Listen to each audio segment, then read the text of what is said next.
children don't see it until this evening when it is dressed. Oh. How much? 6 pence, please. Well, there's a shilling. And keep the change. Thank you.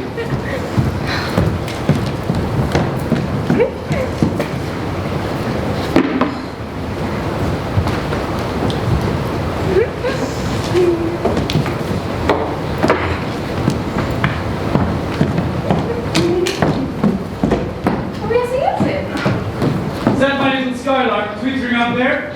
Oh, yes, it is. Is my little squirrel bustling about? Yes. When did the squirrel get home? Oh, just now. I've come in here, Torvald, and look at what I've bought. Oh, don't disturb me. What did you say? All these things. Has my little spendthrift been wasting money again? Oh, well, this year we really can let ourselves go a little. I mean, this is the first Christmas we've not needed to economize. Still, you know we can't be spending money recklessly. Well, we may be a wee bit reckless now, ain't we? Just a tiny wee bit. Soon you're going to have a big salary and earn lots of money. Yes, in the new year, but then it will be an entire quarter before the new salary is due. Well, we could borrow until then. Nora, the same little featherhead. Borrow. Suppose I were to borrow £50, as you say, and I give it to you for the Christmas week. You spend it all, as is usual. And then, on New Year's Eve, a slate falls off the roof and kills me. Don't say such horrid things. Suppose it were to happen, what then? If that were to happen, I don't suppose I should care whether I have money or not. And what about the people who lent the money? They? Well, who would worry about them? I shouldn't even know who they were. Oh, well, as is like a woman, but seriously, Nora, you know how I feel about these things. No borrowing, no debts. There can be no freedom or beauty in a home life that depends on such things. We have stayed on the straight road thus far, and we can continue to do so for as long as there need be any struggle. As you please, Torvald. Come, what's this? My skylark must not droop her wings. Is my squirrel out of temper? What do you think I have here? Money? There you are. Don't you think I know how much is wanted for Christmas time housekeeping? 10 shillings, a pound, 2 pounds? Oh, thank you, Torvald. Oh, this will keep you going for a long time. Indeed it must. Oh, yes, it will. But first come here, let me show you what I've bought. And all so cheap. Look, I have a new suit for Ivar and a sword. And a new horse and trumpet for Bob. And look, a little doll and Dolly's bedstead for Emmy. They're very plain, but anyhow, she will soon break them into pieces. And look, I have new dress legs and handkerchiefs for the maids. Well, then we ought really to have something better. And what's in this box? Oh, no. You mustn't see that until this evening. Very well, extravagant little person, but can't you tell me what you would like for yourself? For myself? I'm sure I don't want anything. Yes, but you must. Tell me something reasonable that you would particularly like to have, and you will have it. No, I really can't think of anything. Well, unless... Well, if you really wanted to get me something, you... Yes, speak plainly. Oh, you might give me money, Torvald. Only just as much as you can afford, and then one of these days I will buy myself something with it. Nora, what are little people called that are always wasting money? Spendthrifts? I know. Let us do as you suggest, Torvald, and then I shall have time to think of what I'm most in want of. It is a very sensible plan, isn't it? Yes, very sensible indeed. That is, if you were to actually spend anything that I gave you on yourself, or to save it. But if you waste it on housekeeping and all manner of unnecessary things, then I just have to pay up again. But Torvald... Oh, you can't deny it, Nora. She is a pretty little spendthrift, but she wastes a good deal of money. One could hardly believe how expensive such little persons are. It is a shame to say that I do really save all I can. All you can, it's true. But you can't save anything. You have no idea how many expenses we skylarks and squirrels have, Torvald. You're not little soul. Very like your father. He always had his ways of wheedling money out to me like you. And when it's in your hands, it melts away, and you have no idea where it's gone. But still, one must take you for as you are, because it is true that these things can be inherited, Nora. They are in the blood. I wish I had inherited many of Papa's qualities. And I should not take you for anything but what you are. But, you know, it strikes me that you're looking rather, uneasy today. Do I? You do. Look straight at me. Well? Well, hasn't Miss Sweet Tooth been wasting money in town today? Oh no, what makes you think that? Breaking rules, no. No. Sure you not paid a visit to the confectioners. No, certainly not. Not even been nibbling sweets. No, Torvald, not I even assure a you. macaroon or two. No. Of course, I'm joking. I should not think of going against your wishes. I don't doubt that for a moment. Besides, you gave me your words. Keep your Christmas secrets to yourself, my darling. I'm sure they'll all be revealed when the Christmas tree is lit. Did you remember to invite Dr. Rank? No, but it is a matter of course that he will come to dinner with us this evening. I'll ask him when he comes in this morning. I've ordered some good wine. You can't think I'm looking forward to this evening, Nora. So am I. And how the children will enjoy themselves. It is splendid to think that one has a perfectly safe appointment and a stable enough income. Splendid, isn't it? Oh, it's wonderful. Remember last Christmas? You locked yourself away for long after midnight for 3 whole weeks beforehand, making all the little ornaments that's for the Christmas tree and the things that were to be surprise for us. It was the dullest 3 weeks of my life. I didn't find it dull. Oh, well, there was precious little results, Nora. Oh, you shouldn't tease me about that again. How could I help the cat going in and tearing everything to pieces? Of course you couldn't. Of course you couldn't. Poor little girl, you had the best of intentions to please us all. That's the main thing. But it is nice to think that our hard times are over. It's really wonderful. This time I needn't sit all dull and alone, and you needn't tire your dear hands or your poor eyes. No, I needn't any longer, Torvald, need I?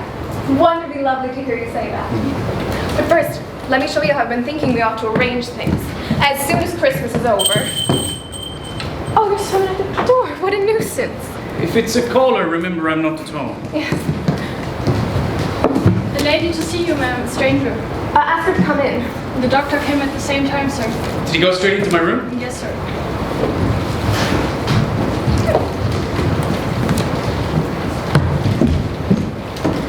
How do you do, Nora? How do you do? Of course, you don't recognize me, I suppose. Oh, Oh, yes. Christine! Is that you? Yes, it is I. Oh, Christine! Oh, to think of my not recognizing you. And yet, how could I? Oh, how you have altered, Christine. Of course, indeed, I have been 9 or even 10 long years. It's so long since we met. Oh, I suppose it is. Oh, these last 8 years have been a happy time for me, I can tell you.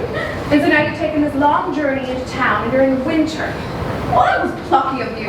I arrived by steamer this morning. To have some fun at Christmas time, of course, how delightful. Oh, we'll have such fun together. But first, take off your things. You're not cold, I hope. No.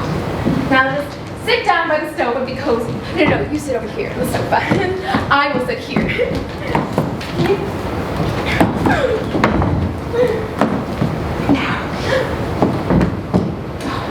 Now you look like your old self again, Christine. It was only the first moment.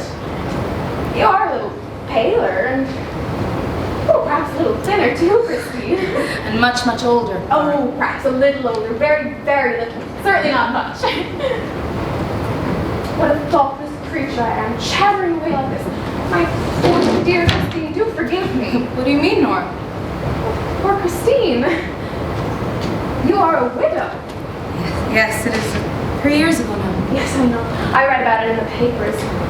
I assure you, Christine, I meant ever so often to write to you at the time, but, well, I always put it off, and something always prevented me. I quite understand that, my dear. Oh, it was very bad of me, Christine. Oh, you must have suffered. And he left you nothing. No. And no children? No. Nothing at all then? Not even any sorrow or grief to live upon. But Christine, is that possible? Yes, it sometimes happens. You are quite alone. Oh, how dreadfully sad that must be. I have 3 lovely children. You can't see them just now, for they're out with their nurse, but now you must tell me all about it. No, I want to hear about you. Oh, no, you must begin. Today I mustn't be selfish. I must only think of your affairs. Oh, there is one thing I should like to tell you. Have you heard? We have just had a great piece of good luck. No. What is it? Just fancy. My husband has been made manager of the bank. Your husband? Well, what good luck is that? Oh, yes, tremendous. A barrister's profession is such an uncertain thing, especially when he won't undertake unsavory cases. Well, naturally, Torvald has never been willing to do that, and I quite agree with him. Oh, you can imagine how pleased we are, Christy. He's to take up his post at the bank at the start of the new year, and then he will have a big salary and lots of commissions. Oh, for the future, we can live quite differently. We can do just what we like. Oh, Christina, it'll be splendid to have heaps of money and not need to have any anxiety, won't it? Well, yes, anyhow, I think it would be delightful to have what one needs. No, not only what one needs, but heaps and heaps of money. Oh, Nora, haven't you learned sense yet? You know, in our school days, you were a great spendthrift. Yes, that is what Torvald says now. But Nora is not as silly as you think. We've not been in a position for me to waste money. We've both had to work. You too? Oh yes, odds and ends. Needlework, crochet work, embroidery, and the like. And other things too. You know, Torvald left his office when we were first married. There was no prospect of promotion. He had to earn more than before, but during the first year he overworked himself dreadfully. So he had to earn money any way he could, so he started working early and late, and he couldn't stand it, felt dreadfully ill. And so the doctor said it was necessary for us to go south. Oh, that's why you spent a whole year in Italy, didn't you? Yes, it was a wonderfully beautiful journey, Christine, but, well, I can tell you it cost a tremendous amount of money. Oh, so I should think. It cost £250. That's a lot, isn't it? Yes, and, well, you know, in emergencies like that, it's so lucky to have that money. Oh, I have to tell you, we had from Papa. Oh, I see. It was just about that time that he died, wasn't it? Yes. And just think, I couldn't go and nurse him. I was expecting a little Ivar's birth, and well, I had my poor sick Torvald to look after. My dear, kind father, Christine, I never saw him again. It was the saddest time I've known since our marriage. I know how fond you were of him. And then you went off to Italy. Oh yeah, so we had the money then. Well, the doctors insisted on our going, so we started a month later. And your husband, he came back quite well. Oh, sounds the bell. The doctor. What doctor? Oh, well, I thought your maid said that the gentleman who arrived as I did, that was a doctor.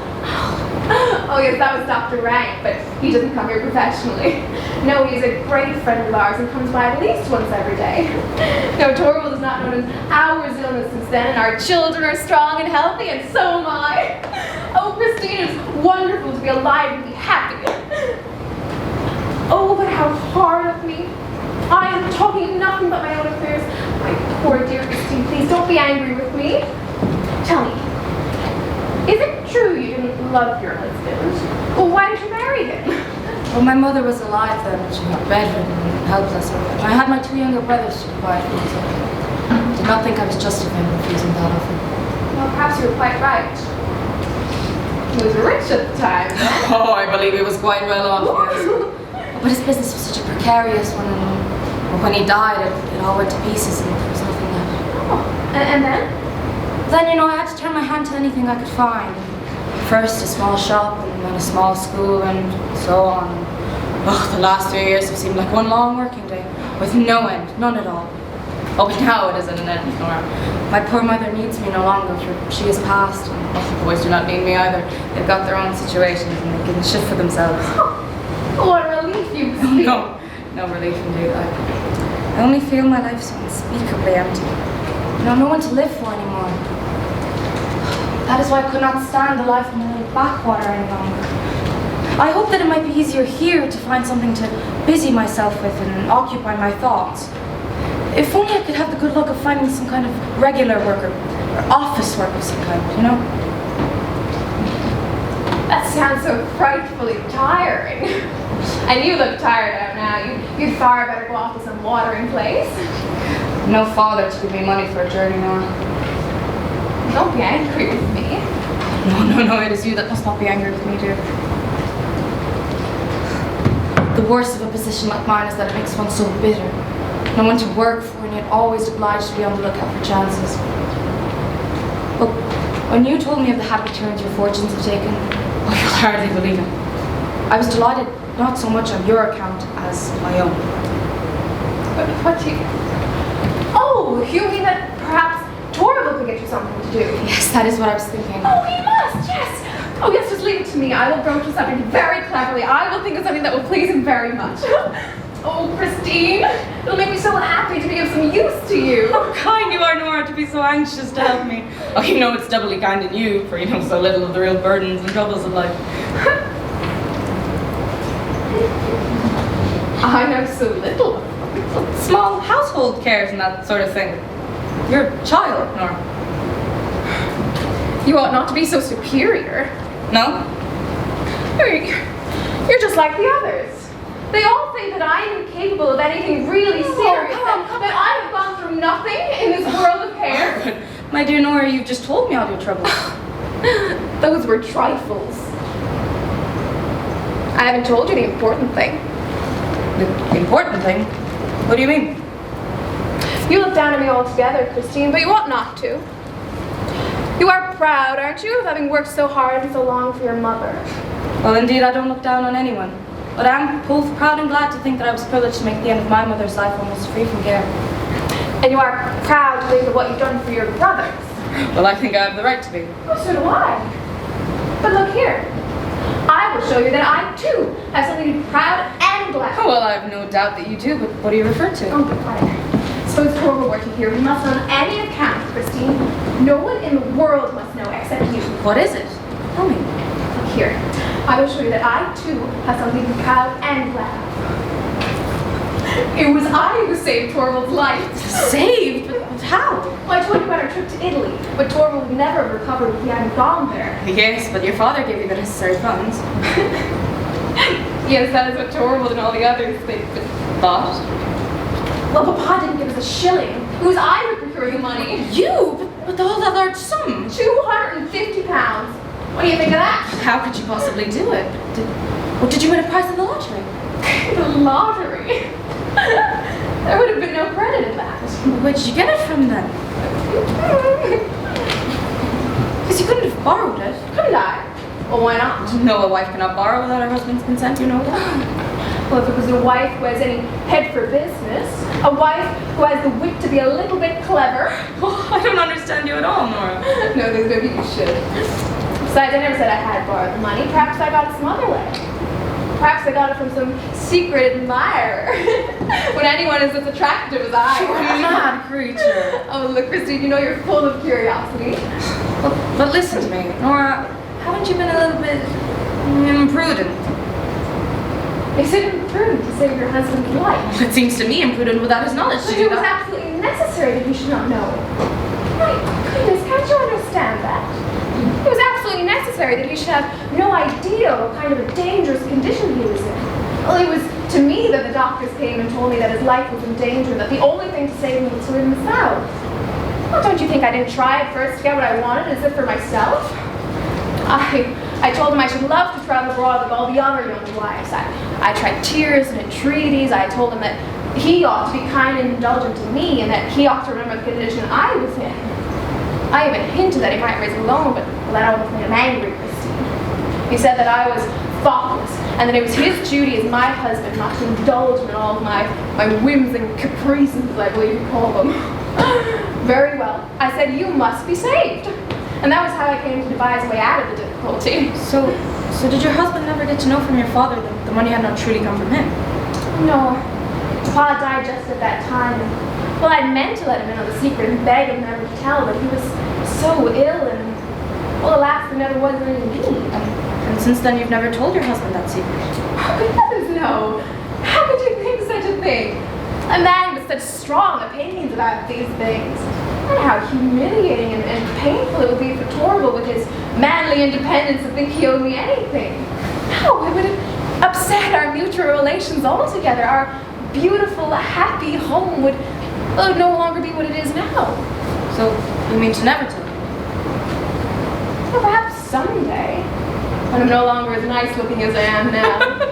Oh, don't laugh at me, Christine. I mean when Torvald is no longer as devoted to me as now.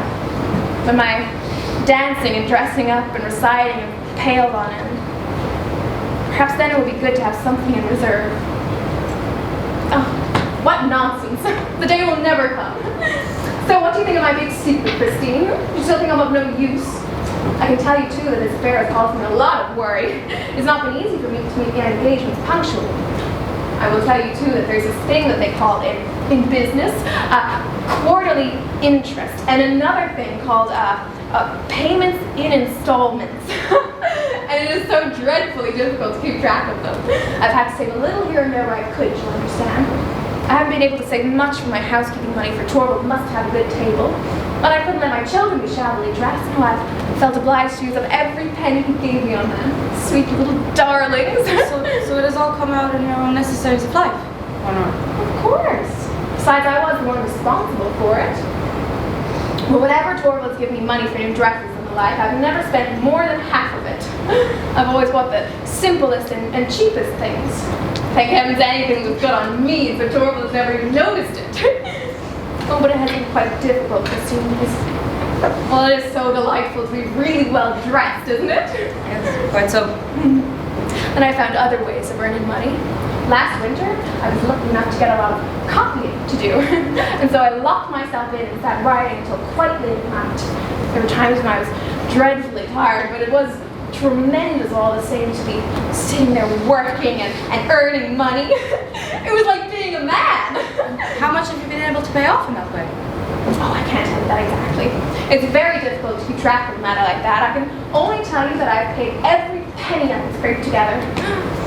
There were times when I was at my wit's end, and then I would sit here and imagine that a rich old gentleman had fallen in love with me. What? And that he had died. And that when his will was opened, it contained written in big letters the words, "The lovely Mrs. Nora Helmer is to have all I possess paid over to her at once in cash." But who could the gentleman be, Nora? Oh, goodness gracious, can't you understand? There wasn't an old gentleman at all. It was only something I used to sit here and imagine when I could think of no other way of procuring money. Oh, it's all the same now. A tiresome old person can say where he is as far as I'm concerned. I've no use for him or his will either. For I am free from care. Oh, Christine, it is wonderful to think of, isn't it? To be able to be free from care, quite free from care. Oh, to be able to play and romp with the children. Oh, to have the house beautiful and have everything just as Torvald likes it. And just think, soon the spring will come and the big blue sky. Well, perhaps we will take a trip. Perhaps I shall see the sea again. Oh, Christine, it's wonderful to be alive and be happy. Oh, well, there's the bell. Perhaps I'd better go. Oh, no, don't go. No one will come in here. It's sure to be for Torvald. Excuse me, ma'am, there's the gentleman to see the master and ask the doctors with him. Oh, who is it? It is I, Mrs. Helmer. You? What do you want to speak to my husband about? Bank business in a way. I have a small post in the bank and I hear your husband is to be our new chief now. Then it is. Nothing but dry business matters, Mrs. Helmer. Absolutely nothing else. You're so good as to go into the study then.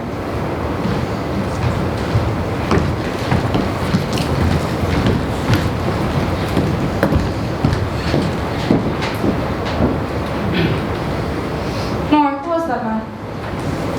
A lawyer of the name of Krogstad. What kind of really was he? Do you know the man? Oh, I used to, many years ago. At one time he was a solicitor's clerk in our town. Oh, yes, he was. He is greatly altered. He made a very unhappy marriage. Oh, he was a widower now, isn't he? Yes, with several children. There now, it's burning up. They say he carries on various kinds of business. Really? Does he? I wouldn't know anything about it. But let us not think of business. It is so tiresome.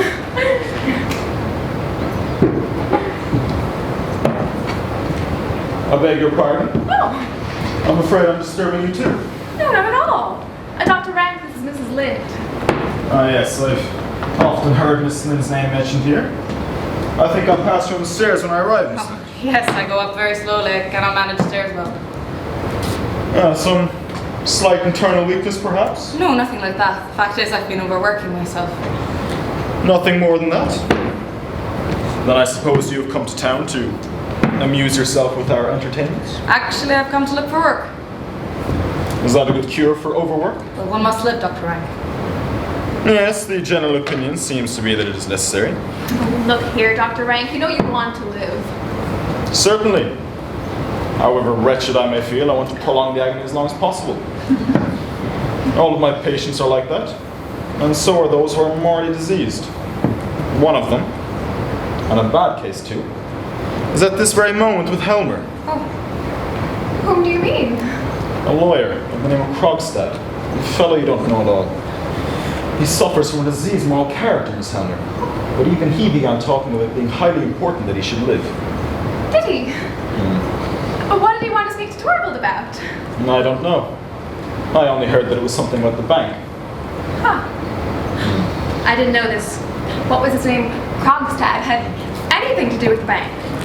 Yes, yes. Some sort of appointment there. Mrs. Linde, I don't know whether you also find in your part of the world that there are certain people who go zealously snuffing about to smell out moral corruption, and once they have found some, put the person concerned in some lucrative position where they can keep their eye on them. Healthy natures are left out in the cold. well, still, I think it is the sick who most need taken care of. Yes. That is the sentiment that is turning society into a sick house.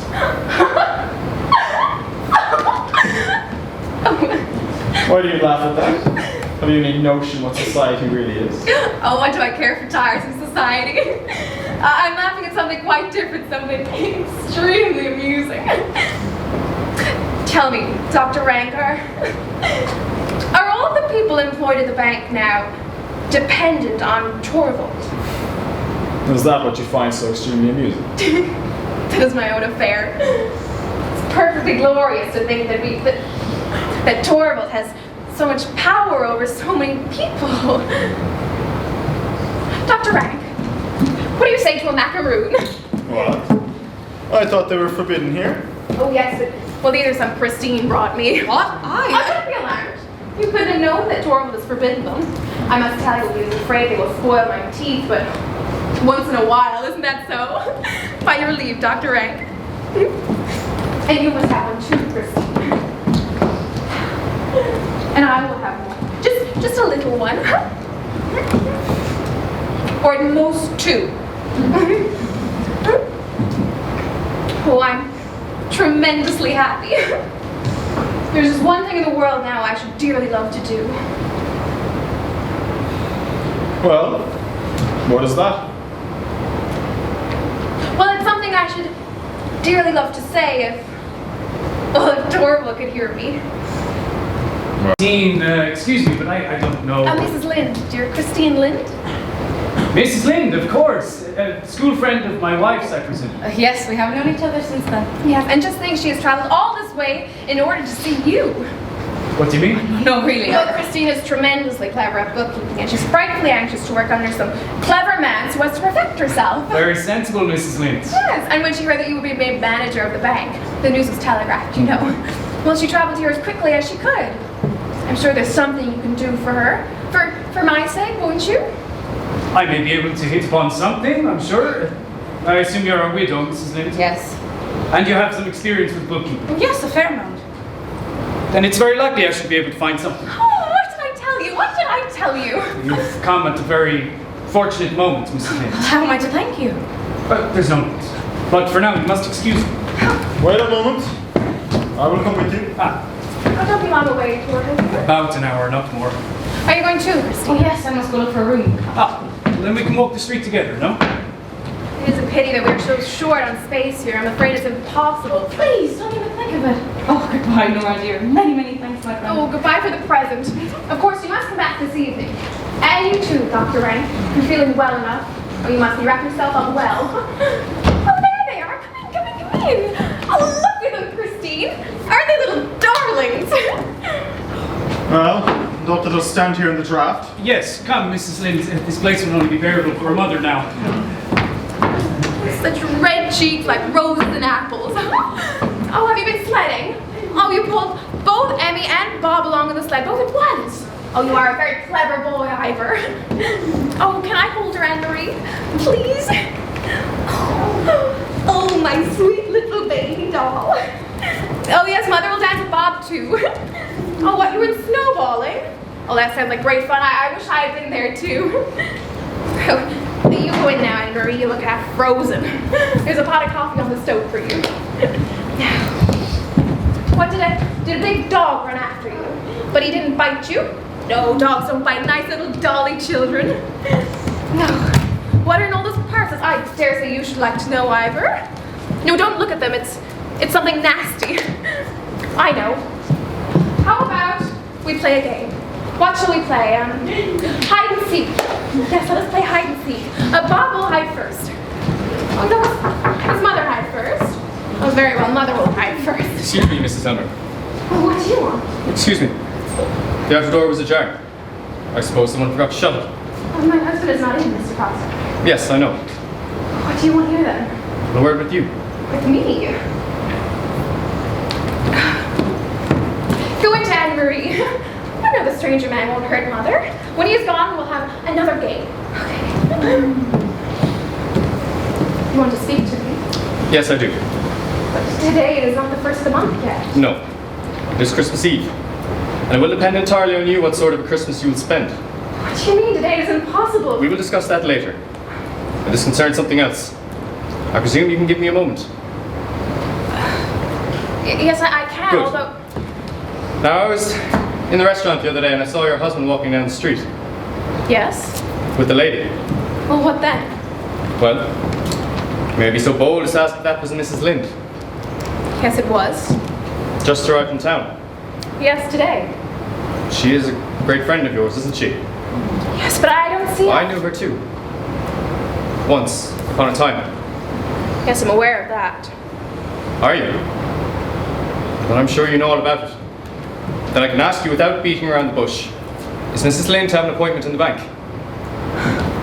What right have you to question me, Mr. Krogstad? You, one of my husband's subordinates. But since you actually don't know, yes, Mrs. Linde is to have an appointment at the bank, and it was I who pled her cause, let me tell you that. Well, I was right in what I thought then. Just because one is a woman, it does not necessarily follow that, sometimes one does have a tiny bit of influence. When anyone is in a subordinate position, Mr. Krogstad, they should really be careful to avoid offending anyone who has influence? Exactly. Well, Mrs. Helmer, you will be so kind as to use that influence on my behalf. What do you mean? You will be so good as to see that I'm to keep my subordinate position in the bank. What do you mean, who proposes to take your... Quite. Now, there is no necessity to maintain the pretense of ignorance. I can quite understand that your friend is not very anxious to expose herself to the chance of rubbing shoulders with me. And I can quite understand too, Mrs. Helmer, whom it is I have to thank for being turned off. I assure you. Very likely. To come back to the matter at hand, the time has come when I must advise you to use your influence to prevent it. Mr. Krogstad, I have no influence. Well, haven't you? Did you not just say now that... Oh, naturally, I didn't expect you to put that construction on it. What makes you think I have any influence of that kind with my husband? Well, I've known your husband from our student days. And I don't suppose that he is any more unassailable than any other husband. If you speak slightly of my husband, I will turn you out of this house. You are bold, Mrs. Helmer. And I'm not afraid of you any longer. As soon as the new year comes, I shall in a very short time be free of the whole thing. Now listen to me, Mrs. Helmer. I'm prepared to fight for my small post in the bank as if I were fighting for my life. So it seems. But it's not only for the money. Indeed, it weighs least with me in the matter. There is another reason. I dare say I can tell you. I'm sure you're aware, like everyone else, that once, many years ago, I was guilty of an indiscretion. Yes, I think I've heard something of the kind. But the matter never came into court. Every way seemed closed to me after that. So I took to the business that you know. I had to do something. And I dare say I've been one of the worst. But now I must cut myself free from all that. My sons are growing up. And for their sake, I must do everything I can to win back as much respect as I can in the town.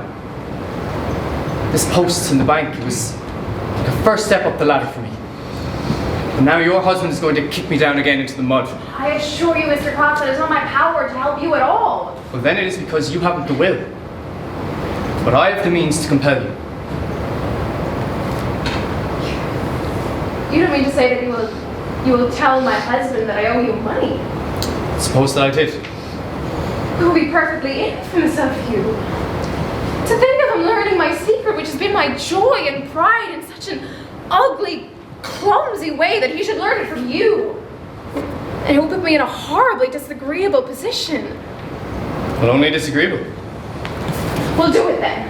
And it will be worse for you. My husband will see what kind of a blackguard you are, and you certainly won't keep your post then. Mrs. Helmer, I simply asked you if it was only a disagreeable position at home that you were afraid of. My husband does get to know of it. Of course he will pay you what is owing at once, and we will have nothing more to do with you. Mrs. Helmer, either you have a very short memory, or you know very little of business. Perhaps I should be compelled to remind you of a few details. What do you mean? When your husband was ill, you came to me to borrow £250. Yes, I didn't know anyone else to go Now, I to. promised to get you that amount. Yes, and you did I so. promised to get you that amount under certain conditions. Your mind was so taken up with your husband's illness and acquiring the money for your journey that it seems you have forgotten the conditions of our bargain. And it would not be amiss if I were to remind you of them now. Now, I promised to get you the money under the security of a bond that I drew up. Yes, in which I signed. Yes. And underneath your signature were a few lines constituting your father as surety of the loan. And those lines your father should have signed. Should he? He did sign them. Now, I'd left the date blank. That is to say, it was your father himself who should have dated his signature. Do you remember that? Yes, I think I remember. And then I gave you the document to send by post to your father. Is that not so? Yes. Naturally, you did so at once. Because 5 or 6 days later, you returned the document to me signed by your father. And then I gave you the money. And haven't I been paying it off regularly? Fairly so, yes. But to come back to the matter at hand, Mrs. Helmer. Well, that must have been a very trying time for you. Yes, indeed it was. Your father, he was very ill. He was very near his end. And died soon afterwards. Yes. My condolences, Mrs. Helmer, truly. But can you by any chance remember what day it was your father died? That is, what day of the month, I mean? Papa died on the 29th of September. Yes, that is correct. I've ascertained it for myself. And as that is so, there's a discrepancy that I cannot account for. What discrepancy? I don't... The discrepancy, Mrs. Helmer, consists in the fact that your father signed this document 3 days after his death. What do you mean? I don't... Your father died the 29th of September, yes? Come, look. He's dated his signature the 2nd of October. Now that is a discrepancy, yes? Can you explain it? Now I think it's funny how the words 2nd of October, well, they are not written in your father's handwriting, but in one that I think I know. Well, it can all be explained. Your father may have signed the document and simply forgotten to date it. And someone else may have dated his signature haphazard without realising of his death. Now there is no issue with that. What matters, Mrs. Helmer, is the signature itself. And that is genuine, I suppose. It was your father himself who signed his signature here. No, it was not. It was I who wrote Papa's name. Mrs. Helmer, are you aware that that is a very dangerous confession? In what way? You'll have your money soon. Well, tell me, why did you not simply post the document to your father? It was impossible. If I had asked for his signature, I should have had to tell him what the money was to be used for. And when my husband was so ill, I couldn't very well tell him that my husband's life was in danger. No, it was impossible. It would have been better if you'd given up your trip abroad. That was impossible. That trip was to save my husband's life. I couldn't give that up. Well, did it ever occur to you that you were committing a fraud onto me? I couldn't take that into account. I didn't think about you for a moment. I couldn't bear you. You who put so many heartless difficulties in my way when you knew what kind of a dangerous condition my husband was in. Mrs. Helmer, you evidently do not realise what it is exactly that you've been guilty of. Let me tell you this, that my one false step, which cost me my entire reputation, was nothing more or nothing worse than what you have done here. You. Do you ask me to believe that you were brave enough to run the risk to save your wife's life? The law cares nothing about motives. Then it must be a very foolish law. But foolish or not, it is the law you will be judged upon if I am to produce this document in court. I don't believe that. Is a daughter not to be allowed to spare her dying father anxiety and care? Is a wife not to be allowed to save her husband's life? I don't know much about the law, but I'm certain there must be laws forbidding such things as that. Have you no knowledge of such laws, you who are a lawyer? You must be a very poor lawyer, Mr. Krogstad. Or maybe, but matters of business, such business that you and I have together. Do you think I know very little about that? Very well. Do as you please. But let me tell you this. If I am to lose my position for a second time, you will lose yours with me.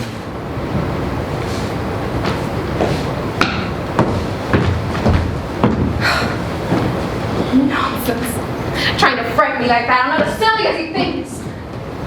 Unless... No, it's impossible. I did it for love's sake. Mother, we saw the stranger man go out. Yay! Yes, I know, but don't tell anyone about the stranger man, do you hear? Not even Papa. No, Mother. But will you come and play again? Yes, please, Mother. No, not right now. But Mother, you promised us. Yes, I know, but I have such a lot to do, dear. So run away in, please.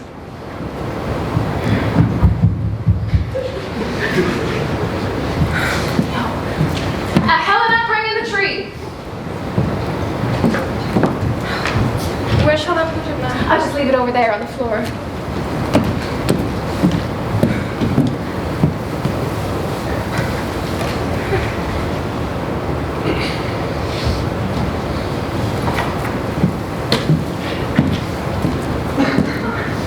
Shall I get you anything else? No, thank you. I have all I want.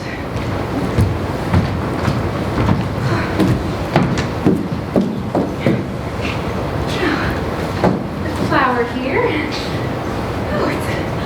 Oh, that horrible man. No, it isn't true. The tree will be splendid. I will do everything I can think of to please you, Torvald. I will sing for you and I will dance for you. Oh, are you back already? Yes. Has anyone been here? Here? No. Strange. I saw Krogstad going out of the gate. Oh, yes, I forgot Krogstad was here for a moment. Nora, I can tell by your manner that he was here begging you to put in a good word for him, was he not? Yes? And you were to conceal this fact from me. You were to conceal the fact he had been here. And you were to appear as if you were doing it of your own accord. Did he not beg this of you too? Yes, he did.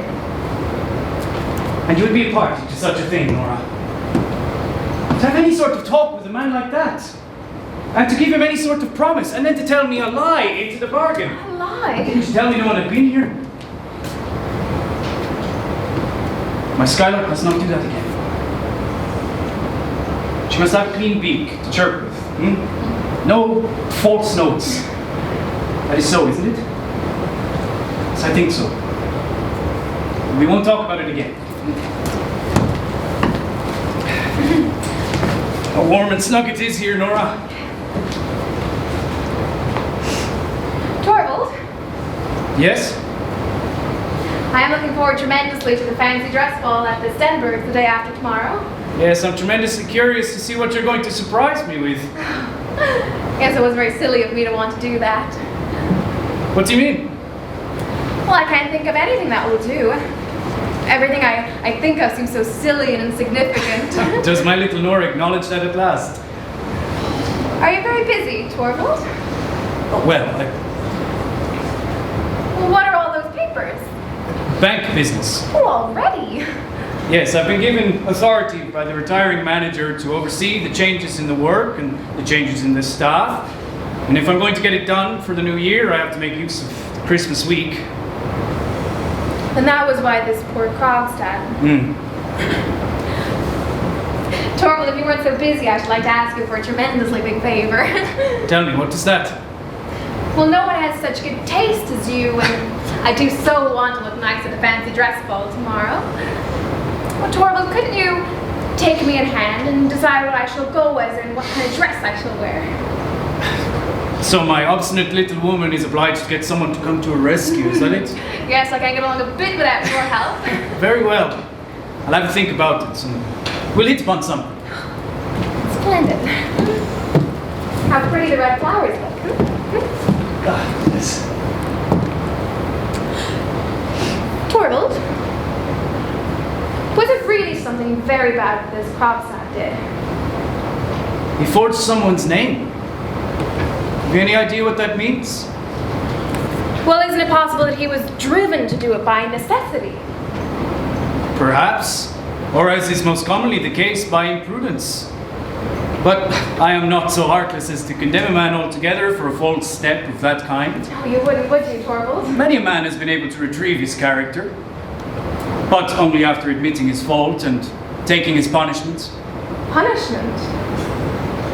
Well, this Krogstad, he did nothing of the sort. He escaped it by a cunning trick, and that is why I say he's gone under altogether now. But do you think it would... No, Nora. Think how a man like this must lie and play the hypocrite with everyone. How he must wear a mask in front of those he holds nearest and dearest, his own wife and children. And about the children, Nora, that is the most horrible part of it all.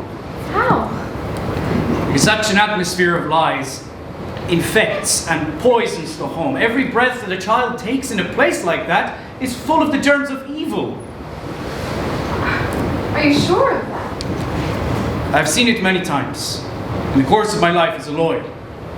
Every lawyer seems to be aware of the fact that those who go to the bad early in life have had deceitful mothers. Why do you only say mother? Well, it's most commonly the case. Though I imagine that a bad father's influence would have the same effect. This Krogstad, for example, he has been continually poisoning his own children with lies and dissimulation. And that is why I say he has lost all moral character. It's why I ask that you don't plead his cause again. Come, give me your hand on it. Nora, what is this? Give me your hand. Oh. There, it is settled. I assure you I could not bear to work with a man like him. I feel physically ill when I'm in the presence of such people. How hot it is in here. And I have such a lot to do. Yes, I should get through these before dinner. And I'll have a think about your costume now too. And I may just have something to wrap with old paper for the Christmas tree. My precious little singing bird.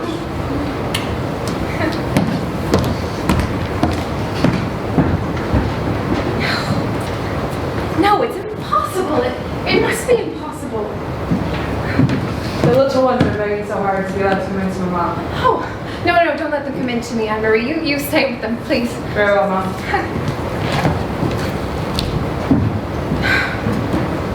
Deprave my children. Poison my home. No, it isn't true. No, it can't possibly be true.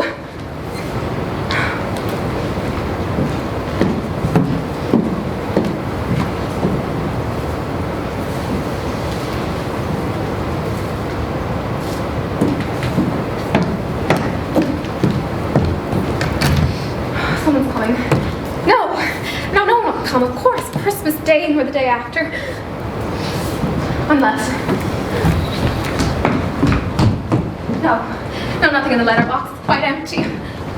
Oh, of course, he couldn't be in earnest of such a thing. Such a thing like that couldn't happen. I have 3 little children. Impossible. At last I found the box for the fancy dress. Oh, thank you. Just leave it on the table. It's very much in want of mending, though. I should like to tear it into 100,000 pieces. What an idea! Just a little patience. It can easily be put in order. Yes, no, of course. I will go and get Christine to come and help me with it. Wait, you're going to go out again? In this horrible weather? You'll catch cold, ma'am, and make yourself ill. Worse than that might happen.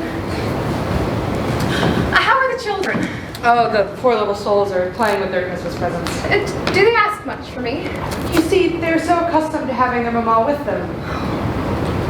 But I'm afraid, nurse, I won't be able to be with them as much now as I was before. Oh, well, young children easily get accustomed to anything. Do you think so? Do you think that they would forget their mother if she were to go away altogether? Good heavens, what am I altogether? Oh, look, Henry, I want to tell you something that I have often wondered about. How is it that you could have the heart to put your child out among strangers? Well, I was obliged to if I wanted to be little Nora's nurse. Yes, but how could you be willing to do it? What, when I got such a good place by it? And a poor girl who was in trouble should be glad to.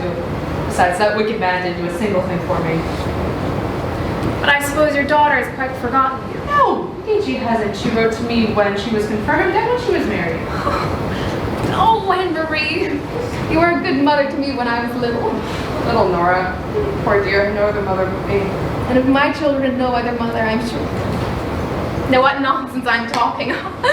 Go into them, I have such a lot to do. You will see tomorrow I shall look quite charming. I'm sure there will be no one at the ball so charming as you, ma'am.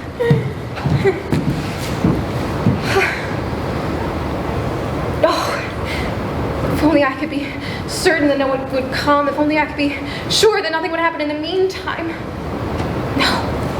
Oh, it's stuff and nonsense. Only I mustn't think about it. I will focus on my dress.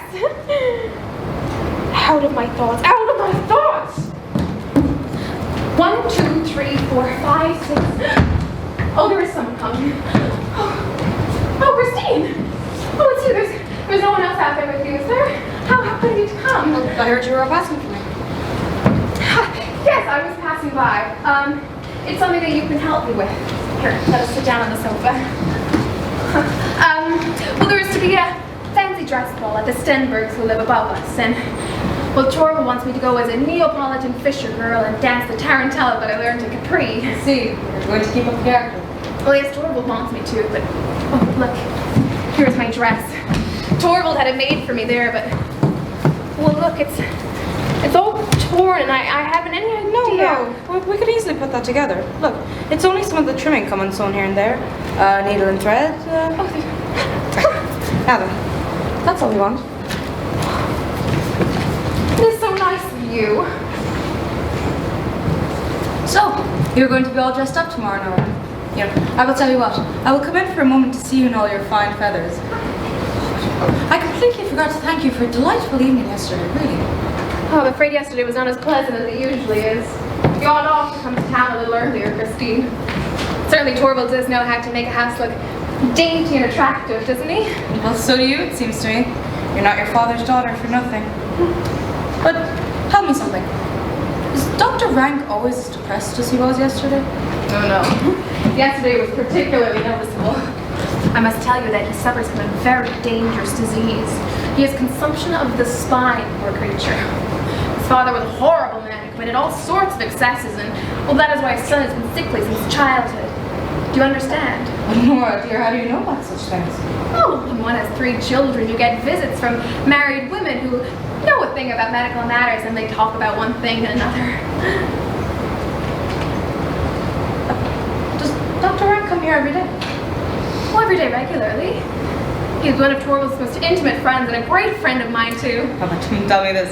Is he perfectly sincere? I mean, isn't he the kind of man who's very anxious to make himself agreeable? Oh, not in the least. What makes you think that?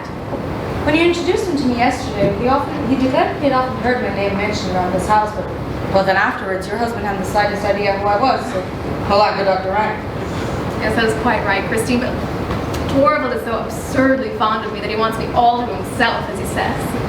At first, he seemed almost, well, jealous if I mentioned anyone from back home, and so naturally I gave up doing so.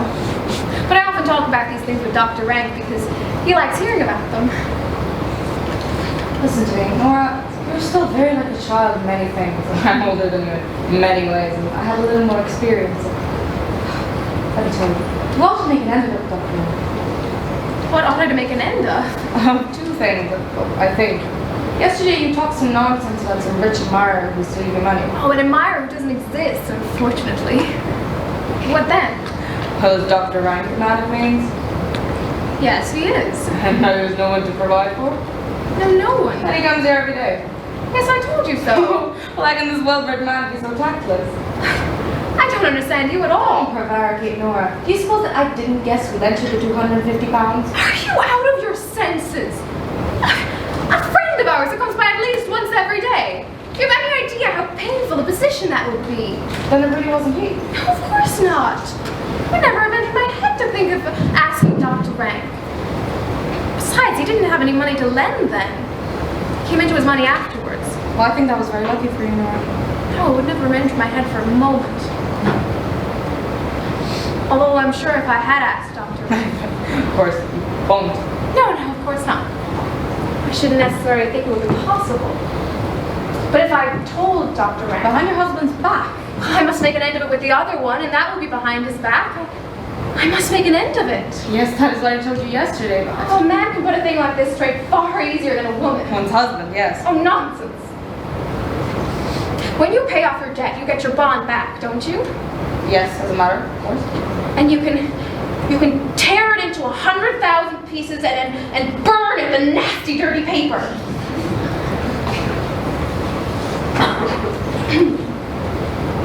Nora, you're concealing something from me. Do I look as if I were?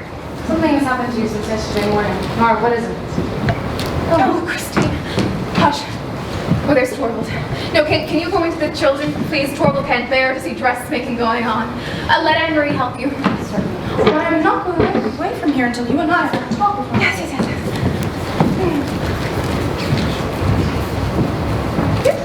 Torvald! I've wanted you so much, dear. Was that the dressmaker? No, that was Christine. She's come to help me with my dress. Oh. You will see tomorrow I shall look quite smart. Wasn't that a very happy thought of mine? It was splendid. But don't you think it was nice of me, too, to do as you wish? Nice. To do as your husband wishes. Little rogue, I know you didn't mean it like that. But I won't disturb you. I know you'll have to try on your dress. Are you going to work? Oh, yes, well, look at that. I've just been to the bank. Torvald, Yes? if your squirrel were to ask you for something very, very prettily, What then? would you do it? I should like to know what it is first. Your squirrel would run about and do all her tricks for you if you would be kind and do what she wants. Speak plainly. Your skylark would chirp about in every room with her song rising and falling. My skylark does that anyway. I would be the fairy, Torvald, and dance for you in the moonlight.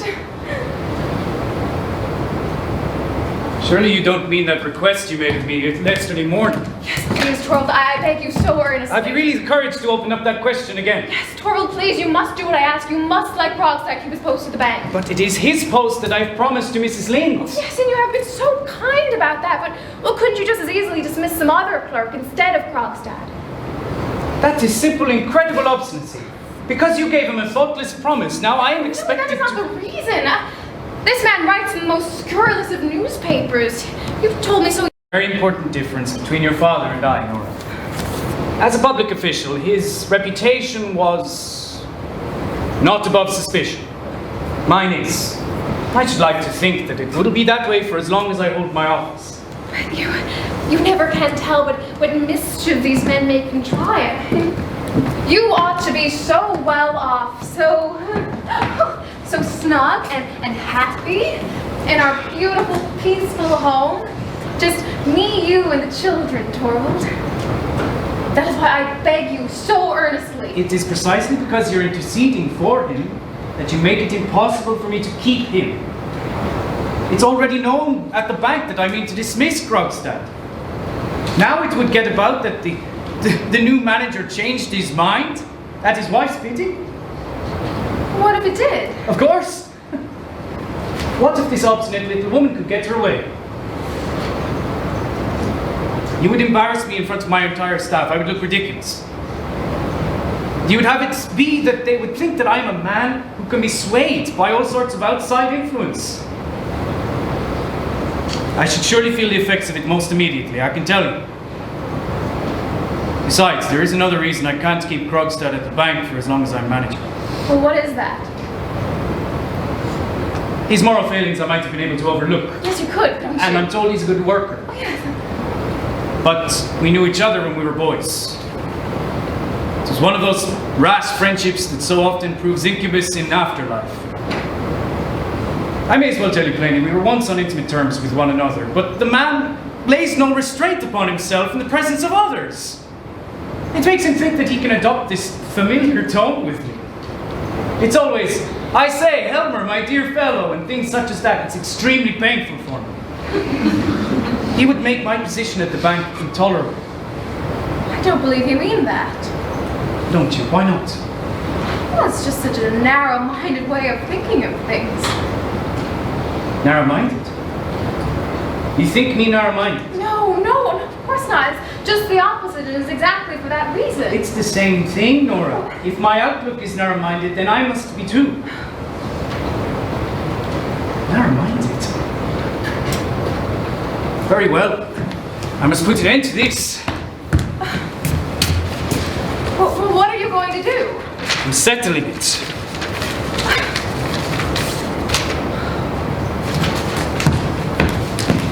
Melina! Take this downstairs at once, find the messenger immediately, and have them deliver it as quickly as you can. The address is there, and the money is inside. Very well, sir. Now then, little Miss Obstinate. Torvald, what was that letter? Krogstad's dismissal. No, please, Torvald, call her back. There's still time. It's not too late. Please, Torvald, call her back. Do it for my sake, for your sake, for the children's sake. Please, Torvald, call her back. You don't know what the letter could bring upon us. It's too late! Yes, it's too late.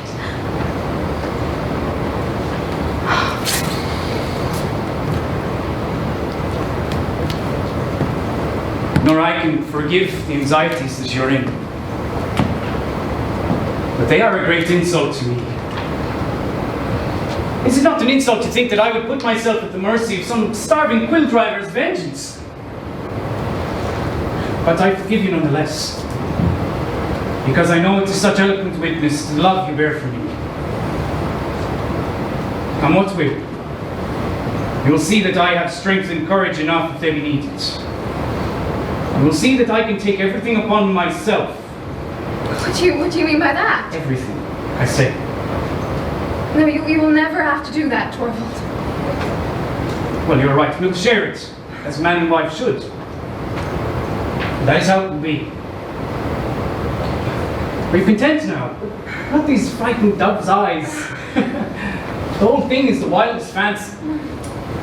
Now, you should go through and practice your tarantella.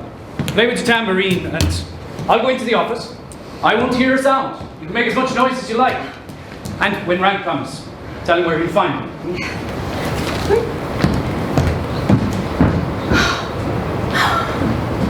No. Oh, he was capable. Of course, he will do it. He will do it in spite of me. For some way out, some help. Dr. Rank. No, anything rather than that. Anything.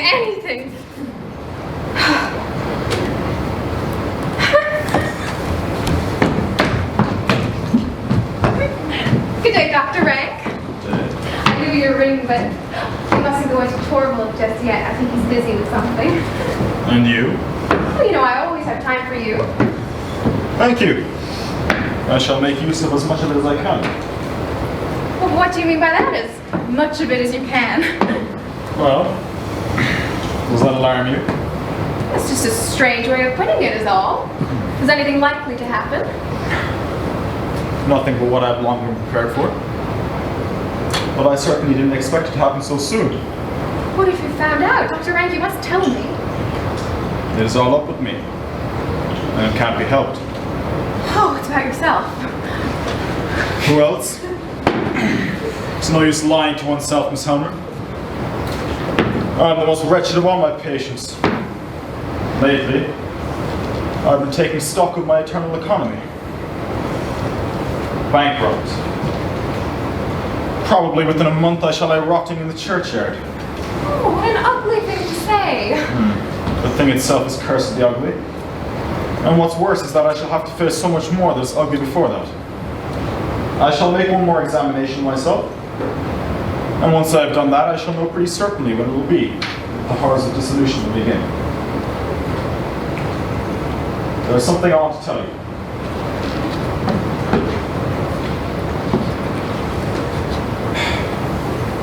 Helmer's refined nature gives me an unconquerable disgust at everything that is ugly. I won't have him in my secret. Oh, but Dr. I won't have him there. Not on any account. I bar my door to him.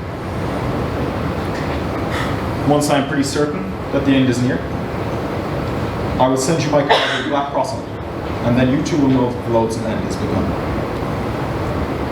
Oh, you are in an absurd mood today. And I wanted you so much to be in a really good humor. With death stalking beside me, do you have to pay this penalty for another man's sin? Is there any justice in that? And in every such family, some such inexorable retribution is being exacted. Rubbish! Do talk of something cheerful. Oh, it's a mere laughing matter, the whole thing. My poor innocent spine has to suffer from my father's youthful amusements. I suppose you mean that your father was too partial to asparagus and pâté de foie gras, don't you? Yes, and to truffles. Truffles, yes. And oysters too, I suppose. Oysters, of course. That goes without saying. And heaps of port and champagne. It is sad that these nice things should take their revenge on our bones. Especially that they should revenge themselves on the unlucky bones of those who have not had the satisfaction of enjoying them. Yes, that is the saddest part of all. Why do you smile? No, it was you that laughed. No, it was you who smiled, Dr. Rank. You're a greater rascal than I thought. I'm in a silly mood today. So it seems. Dear, dear Dr. Rank, that mustn't take you away from me, Torvald. It's a loss you would easily recover from. Those who are gone are soon forgotten. You believe that? People form new ties, and then Who will form new ties? both you and Helmer when I'm gone. You yourself are already on the high road to it, I think. What did that Mrs. Linde want here last night? You don't mean to say that you were jealous of poor Christine? Yes, I am. She will be my successor in this house, and when I am gone, she will take my place and... Don't talk so loud. She's in that room. Today? Again? There, you see? Bless my soul. How unreasonable you are, Dr. Rank. Be nice now, and tomorrow you will see how beautifully I shall dance. You can imagine I'm doing it all for you. And for Torvald, of course. Dr. Rank, I have something I want to show you. What is it?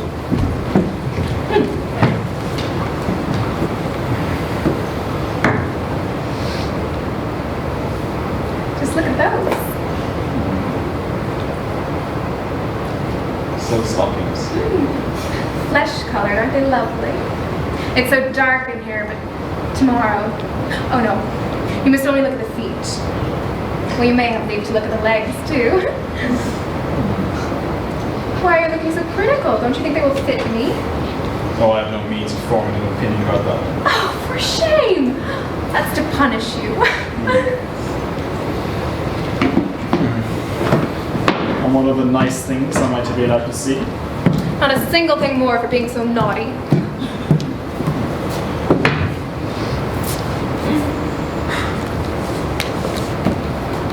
When I'm sitting here talking to you as intimately as this, I cannot imagine for a moment what would have become of me if I had never come into this house. Yes, I believe you do feel thoroughly at home with us. And to be obliged to leave it all. Nonsense, you're not going to leave it. And not be able to leave behind the slightest token of one's gratitude, scarcely even a fleeting regret. Nothing but an empty place which the first comer can fill as well as any other. And if I asked you now for... Oh, no. For what? Well, for a big proof of your friendship. Yes, yes. I mean a tremendously big favor. Would you really make me so happy for this? But you don't know what it is yet. No, but tell me. Oh, no, I really can't. That of all reason it means advice and help and a favor. The bigger a thing it is, the better. I can't conceive what it is you mean, but do tell me, haven't I your confidence? Oh, more than anyone. You are my truest and best friend, and well, so I will tell you. Well, Dr. Rank, it is something that you must help me to prevent. Well, you know how devotedly, how inexpressibly deeply Torvald loves me. He would never hesitate for a moment to give his life for me. All right. Do you think he's the only one? The only one? The only one who would gladly give his life for your sake? Is that it? I wanted you to know before I went away that there would never be a better opportunity than this. Now you know it, Nora. Now you know that you can trust me as you can trust no one else. No, let me pass. Nora! Helena, bring in the lamp! Dear Dr. Rank, it was really hard of you. To have loved you as much as anyone else does. Was that hard? No, but no one tell me so. There really was no need. What do you mean? Did you know? Nora, this is Helmer. Tell me, had you any idea of this? Oh, how can I tell whether I had or whether I hadn't? I really don't know. Oh, to think you could be so clumsy, Dr. Rank, and we were getting along so nicely. Well, at all events, you know now that you can command me body and soul, so won't you speak out? After what happened? I beg you to let me know what it is. No, I can tell you nothing now. You mustn't punish me in this way. Let me have permission to do for you whatever a man may do. No, you can't do anything for me now. Besides, I really don't need any help at all. You will see the whole thing is merely fancy on my part. Of course it is. Dr. Rank, you are a nice sort of man. Don't you feel ashamed of yourself now the lamp has come? Not a bit. But perhaps I'd better go. Forever. No, indeed, you shall not. Of course, you must come here just as before. You know very well Torvald can't get along without you. Yes, but you? I'm always tremendously pleased when you come. Yes, it is just that put me on the wrong track.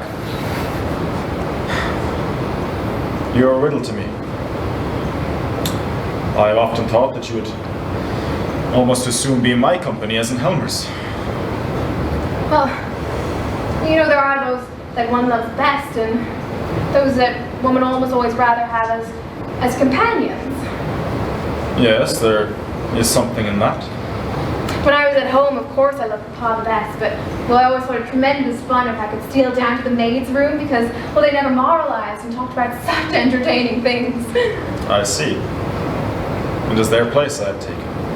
Dr. Rank, I didn't mean that at all, but sure you can understand that being with Torvald is a little like being with Papa. If you please, ma'am.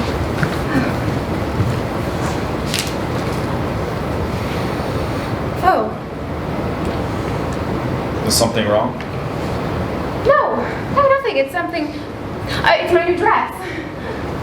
Your new dress is lying there, no? Yes. This is a new one. I ordered it, and Torvald mustn't know anything about it. Ah, so that was the great secret then. Yes, of course. Go into him just now. He's in the inner office. Keep him as long as you can. Make your mind easy. I won't let him escape.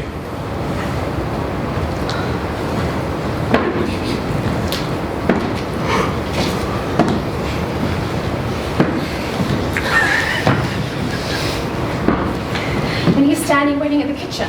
Yes, he came up the back stairs. Well, didn't you tell him no one was in? Yes, but it was no good. He won't go. No, he says he won't until he has seen you then. Very well, let him in, but quietly, Helena. This is a surprise for my husband. I quite understand him. Oh, this horrible thing is going to happen. It's going to happen in spite of me. No, it can't happen, and it shan't happen.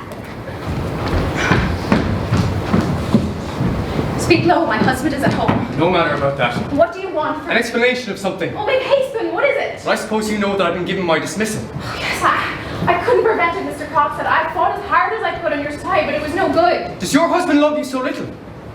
He knows what I can expose you to, and yet he ventures. How can you think he has any knowledge of the sort? I didn't suppose so at all. It would not be the least like our dear Torvald Helmer to show so much courage. Oh, a little respect for my husband, please. Well, certainly. All the respect that he deserves. But since you have kept the matter so carefully to yourself, I make bold to suppose that you have a little clearer idea than yesterday of what it is you actually have done. More than you could teach me. Yes, such a bad lawyer as I am. What do you want from me? I've simply come to see how you were, Mrs. Helmer. I've been thinking about you all day long. A mere cashier, a quill driver. But a man like me, even he has a little of what is known as feeling, you know. Well, show it then, please. Think of my children. Did you and your husband ever think of mine? No matter about that. I've simply come to assure you that you need not take this matter too seriously.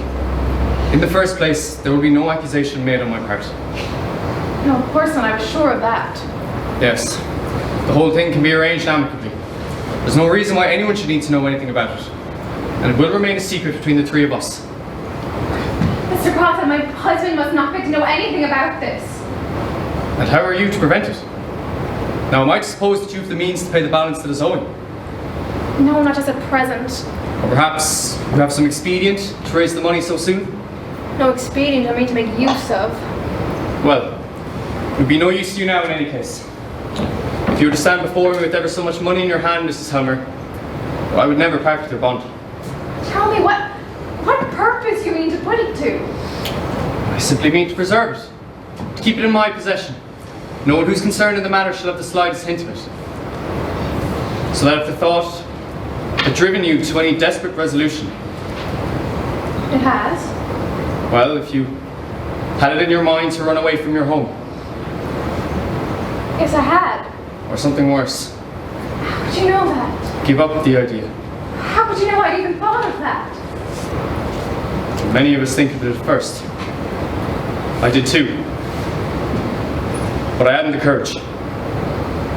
Oh, no more had I. No. That's it, isn't it? You hadn't the courage either. No, I haven't. Well, it would have all been a great piece of folly. Once the first storm at home has passed, well, I have a letter for your husband in my pocket. Tell him everything. As lenient a manner as I possibly could. Oh, please, tear it up, please. He must not get to know anything about it. I will find some way of getting you money. Well, excuse me, Mrs. Helmer, I think I told you just now that... I'm not talking of what I owe you. Tell me what sum you were asking my husband for, and I will get the money. I'm not asking your husband for a penny. What do you want, then? Well, I will tell you. I want to rehabilitate myself, Mrs. Helmer. I want to get on. And in that, your husband must help me. And for the last year and a half, I've not had a hand in anything dishonourable. And I've been forced to operate under such restrictive circumstances. I was happy to work my way up step by step in the bank. And now that I'm turned off, I'm not simply satisfied with coming back into favour. I want to get on, I tell you. I want to get back into the bank, in a higher position. Your husband will make a place for me. No, that he will never do. He will. I know him.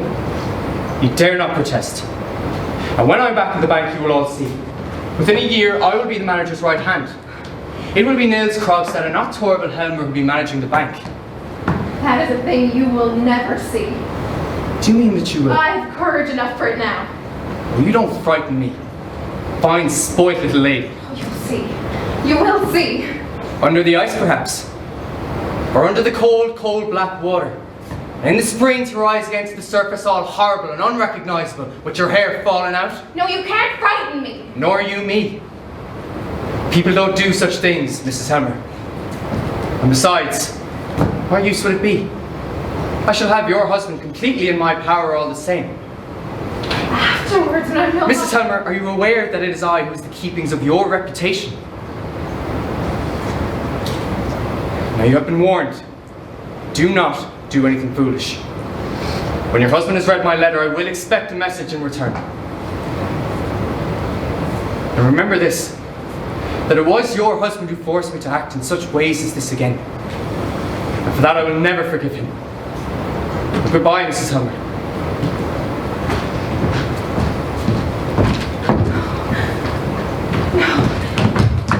No, he's going. He's not putting the letter in the box. No, it's impossible. No. Oh, he's not going downstairs, is he? Oh, is he hesitating? No. In the letterbox. Oh no, there it lies. Oh, Torvald, there's no hope for us now. There now. Can't see anything left to mend. Would you like to try it on? Oh, Christine, come here. What's the matter with you? You look so agitated. Oh, come here. Do you see that letter? There, do you see? You can see it through the glass in the letterbox. Yes, I see it. That letter's from Krogstad. Was Krogstad who lent you the money? Yes, and now Torvald will know all about it. Believe me, Nora, that's the best thing for both of you. Oh, you don't know all. I forged a name. Good heavens, Nora! I only want to say this to you, Christine. You must be my witness. Your witness? What do you mean? Yes, if I'm out of my mind, and it could easily happen. Nora! Or if anything that might prevent me being here, anything at all. You're quite out of your mind. Or if anyone should come forward and take all the responsibility, all the blame, you understand? Yes, but how can you suppose that would... That it isn't true. Christine, you must be my witness. I'm not out of my senses at all, and I'm in my right mind. And no one knew anything else about this. It was I and I alone who did the whole thing. Remember that. Right, I will, but I don't understand all of this. There's no need you should. After all, a wonderful thing is going to happen. A wonderful thing? Yes, a wonderful thing, but it is so dreadful. It can't for all the world happen. I will go at once and see Krogstad. No, don't go to him. He will do you some harm. No, there was a time when he would gladly do anything for my sake. He? Where does he live? Should I know it? Yes. Oh. Yes, here's his card. But the letter, Christine, the letter. Nora? What is it? What do you want? Don't be frightened. You've locked the door. We're not coming in. Are you trying on your new dress? Yes, and I look so nice, Torvald. I see, he lives at the corner here. Yes, but Christine, it's hopeless. The letter is lying there in the box. And your husband keeps the key. Yes, always. Krogstad must ask for the letter back on read. He must find some pretense. But it is at this time that Torvald generally... You must go into him. Just delay him in the meantime, and I'll be back as quickly as I can.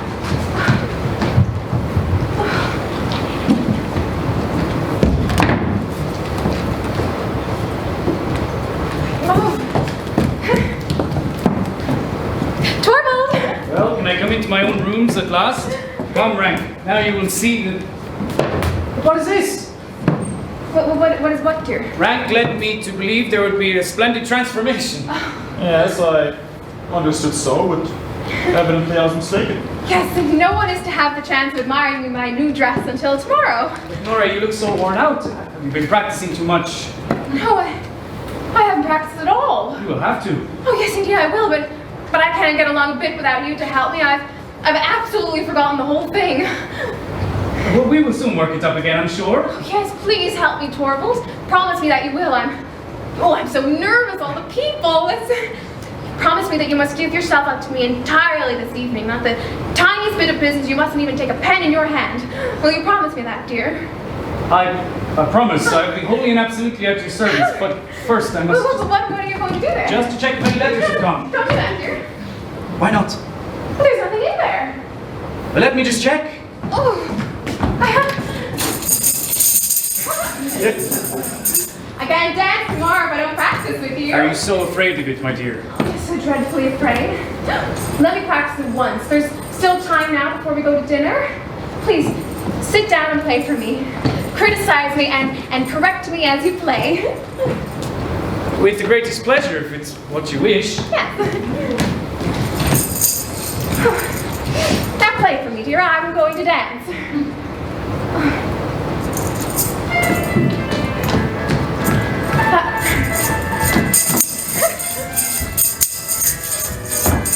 Sword, Nora. I can't do it any other way. Not so violently, Nora. No, this is the way. That's not the beat right. That's not the beat right. There. Didn't I tell you? Helmer, let me play for her. Yes, do. I can correct her better then.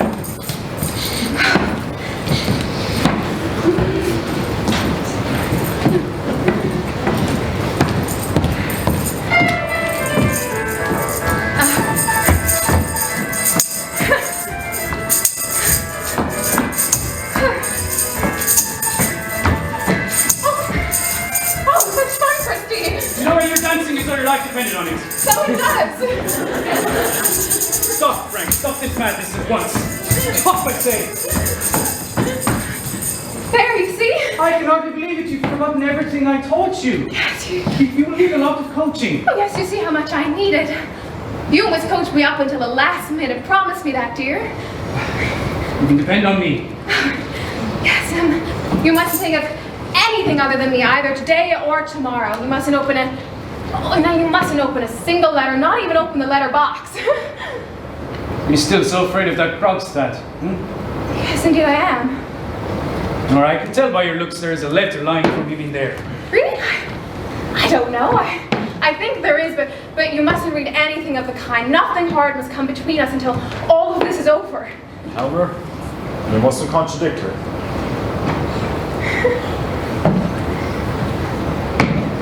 Very well. The child will have her way. But tomorrow night, after you've danced... Oh, then you will be free. You're served, ma'am. Oh, thank you, Helen. We will have champagne. Oh, are we to have a banquet? Yes, a champagne banquet until the small hours. And macaroons, Helena. No, Lots, no. just for once. No, let's not be so wild and nervous. Be my own skylight like you used. Yes, I will, Torvald, but you go in now, dear. And you too, Dr. Rank. Christine must help me to fix my hair.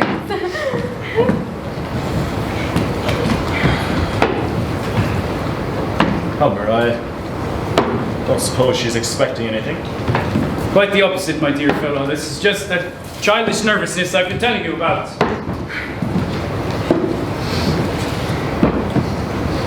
Well, He's gone out of town. yes, I knew from your face. But he's back tomorrow evening. I wrote a note for him.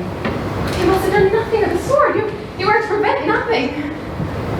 After all, it is splendid to be waiting for a wonderful thing to happen. What is it that you're waiting for exactly? Oh, you wouldn't understand.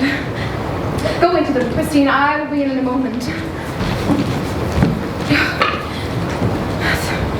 5 o'clock. That's 7 hours until midnight, and then 4:20 until the next midnight. And then the tarantella will be over. 24 and 7. 31 hours to live. Where's my little Skylar? Here she is!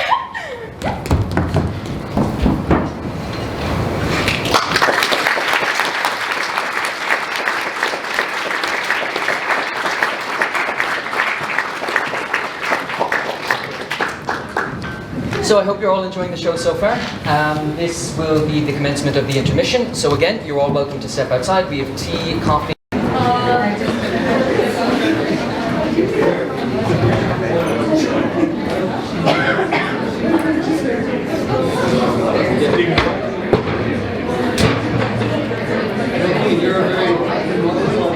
Yeah, I really do. No, definitely no bad.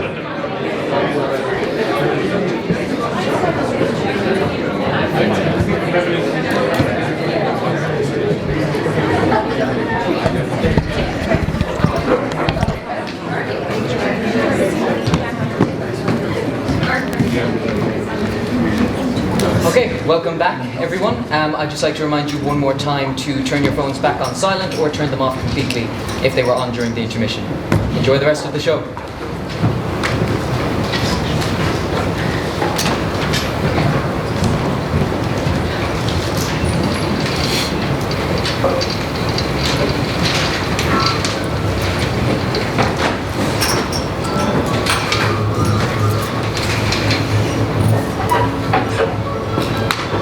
No, not yet. The time is nearly over, please. Oh, there he is.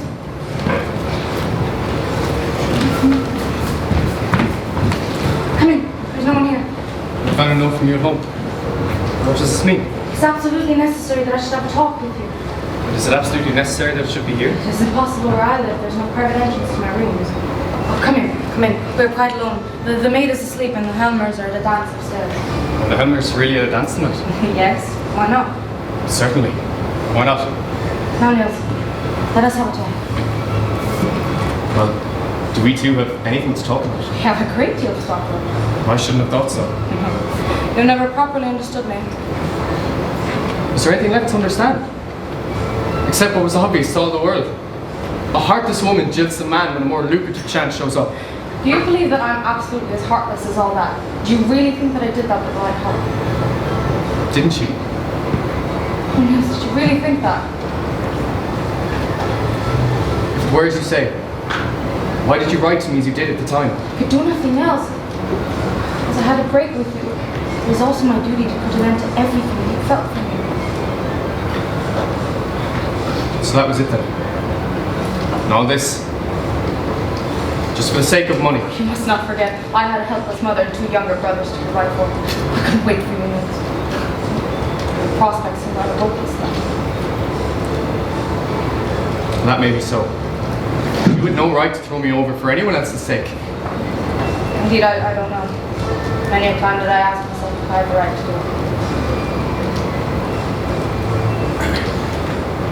When I lost you, it was as if all the solid ground went from beneath my feet.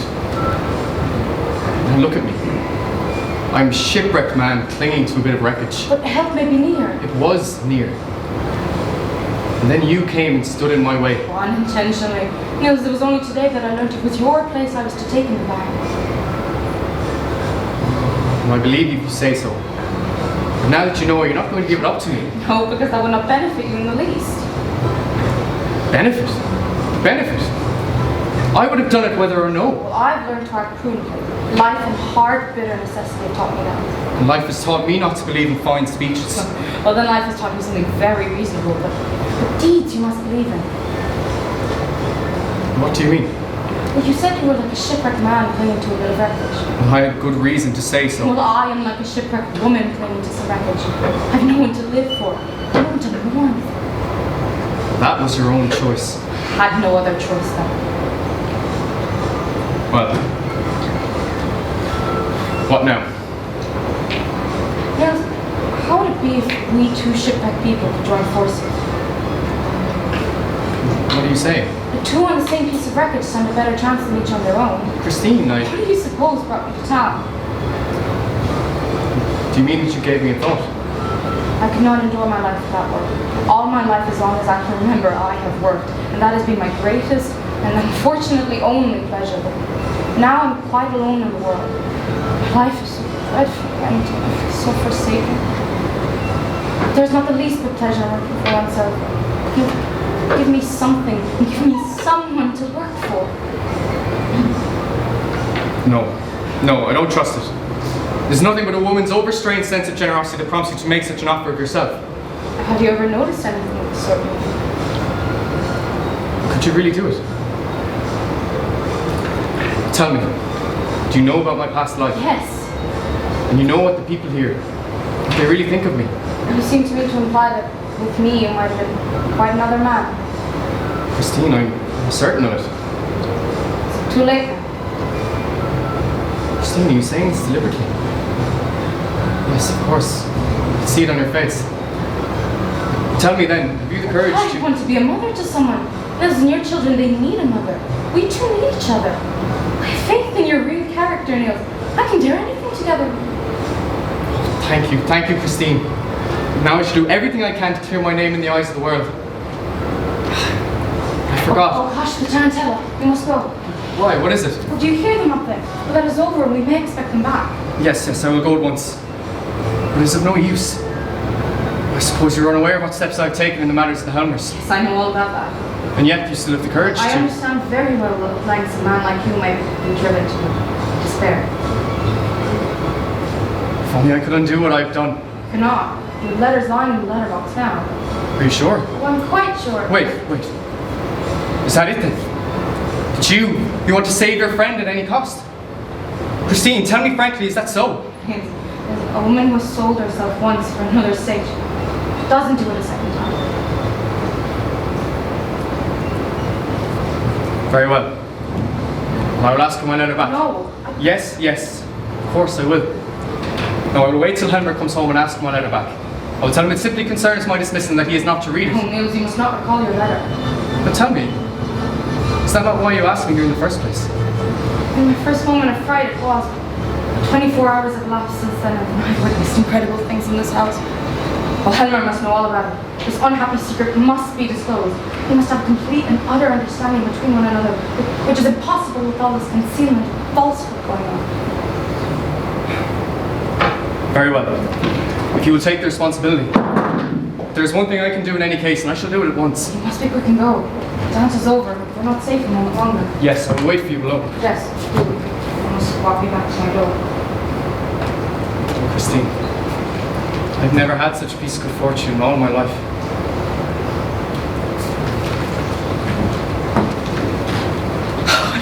What a difference. Oh, what a difference! Oh, someone to care for, someone to live for, and a home to bring comfort into. Oh, and that I will do indeed. Oh, I wish the two of them would be quick and come. Oh, there they go. I must put on my things. Oh, don't make me leave now. I want to go back upstairs. I don't want to go in so early. But my dear Nora... Oh, please, Torvald.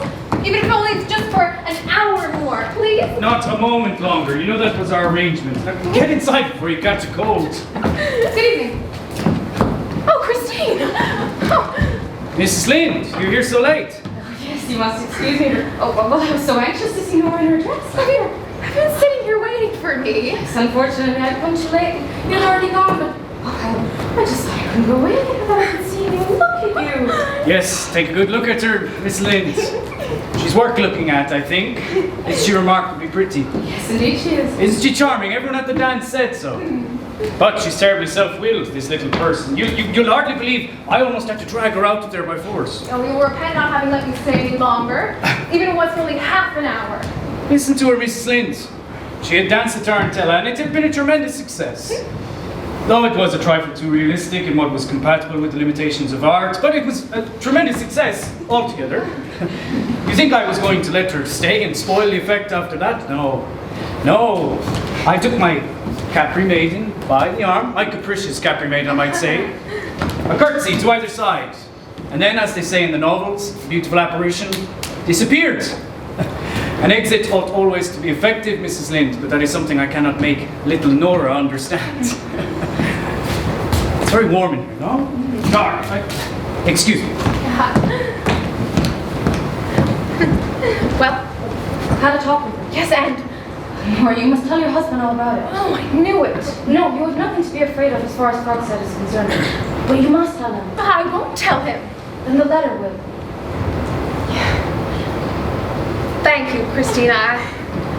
I know what I must do now. Oh, hush. Well, you admired her, Mrs. Linde? Yes, yes, I have. And, oh, and now I shall say goodnight. Is this your knitting? Oh, yes, I'd very nearly forgotten. Thank you. So you knit? Well, of course. You really ought to embroider. Really? Why Oh that? yes, it's far more becoming. You see, you have the left hand with the embroidery thus, the right hand, beautiful sweeping motions, very elegant, yes? Yes, I guess, but... But in the case of knitting, it can only ever be ungraceful. You see, the elbows are close together as so, needles going up and down and up and down and up and down. It has a sort of Chinese effect, and it... That was excellent champagne they gave us. Well, good night, Nora, dear, and don't be self-willed any longer. Very right, Mrs. Linde. Night, Mr. Helmer. Good night. Good night. I hope you get home well. I should very much like to... You don't have very far to go. Good night.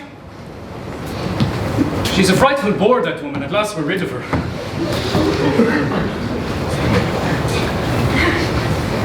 Are you very sleepy, Torvald? No, not in the slightest. Not tired? Not at all. But Nora, you look both tired and sleepy, Yes, I'm very tired. I want to go to bed at once. Now, wasn't it very good of me not to let you stay a moment longer? Yes, everything you do is always so right, Torvald. Well, now my skylark is speaking sense. Did you see what good form Rank was in this evening? Really, was he? I can speak to him at all. I very little, but it's been a long time since I've seen him in such good spirits. That said, it is nice to be alone again, My charming, fascinating darling. No, you mustn't look at me like that tonight, Torvald. Why mustn't I look upon my dearest treasure? She is my beauty, or my own. No, you mustn't say things like that to me tonight. You still have the tarantella in your blood, I see. It only makes you more captivating than ever. Listen, the guests are gone now. Soon the whole house will be quiet. Yes, I hope so. Do you know, Nora, when we're at parties like this together, why it is that I stay away from you and say so little to you and only sparingly glance in your direction now and then? Do you know why I do that? It's because I make believe that we are secretly in love, and that you're my secretly promised bride, and no one has any idea that there's anything between us. Yes, I know very well that your thoughts are always with me, Torvald. And when we are leaving, and I get to take the shawl and wrap it around your beautiful shoulders and your lovely neck, and then I make believe that we're newly married. That we're coming from our wedding day for the first time, to be alone together for the first time with my shy little darling. You know that tonight all I wanted was you. When you danced the seductive figures of the tarantella, my blood was on fire. I could hardly endure it. That's why I asked you down so early, and No, let me go, Torvald. No, I won't. What is this? You must be joking, Nora. You won't. Am I not your husband? Did you hear? Who is it? It is I. May I come in for a moment? What does he want now? Wait a moment!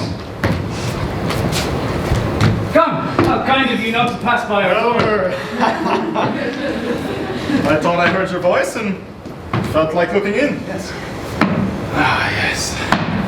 It is dear familiar rooms. You two are very happy and cozy in here. You seem to have done very well for yourself upstairs, too. Oh, excellently. Why shouldn't I? Why shouldn't one enjoy everything in this world? Certainly as much as one can and for as long as one can. The wine was capital. Especially the champagne. Oh, so you noticed that too. It's almost incredible how much I managed to put away. Yes, and Torvald had a great deal of champagne tonight, too. Oh, did he? Yes, and he's always in such good spirits afterwards. Well, why shouldn't he be after a well-spent day? Well spent. I'm sure I can't take the credit for that. But I can, you know. Have you been occupied with some scientific investigation? Yes. Listen to Nora talking about scientific investigations. And may I congratulate you on the result? Indeed you may. It was favorable then. The best possible for both doctor and patient. Certainty. Certainty. Absolute certainty. So wasn't I entitled to make a merry evening over after that? Yes, indeed you were. I think so too, so long as you don't have to pay for it in the morning. One can't have anything that's light without paying for it, huh? Dr. Rank, are you fond of fancy dress balls? Yes. There's a fine lot of pretty costumes. Well, tell me, what shall we two go as to the next one? Oh, little featherhead thinking about the next one already. Me too. Well, yes, I think you shall go as a good fairy. What do you think is an appropriate costume for that? Let your wife go dressed just as she is in everyday life. That was prettily turned. Can't you tell us what you will be? Yes, my dear friend, I've quite made up my mind about it. Well,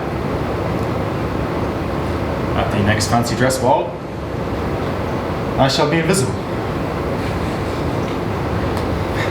that is a good joke. Yes, have you not heard of the big black hat? You put it on and no one can see you. You are quite right.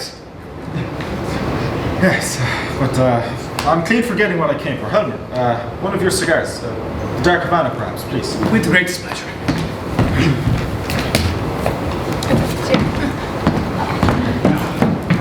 And then let me give you a light.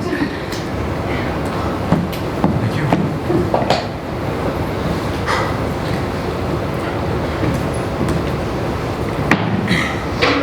Now, goodbye. Goodbye, my dear old man. Goodbye. Sleep well, Dr. Rank. Thank you for that wish. And wish me the same. You? Well, if you want me to sleep well. And now good night.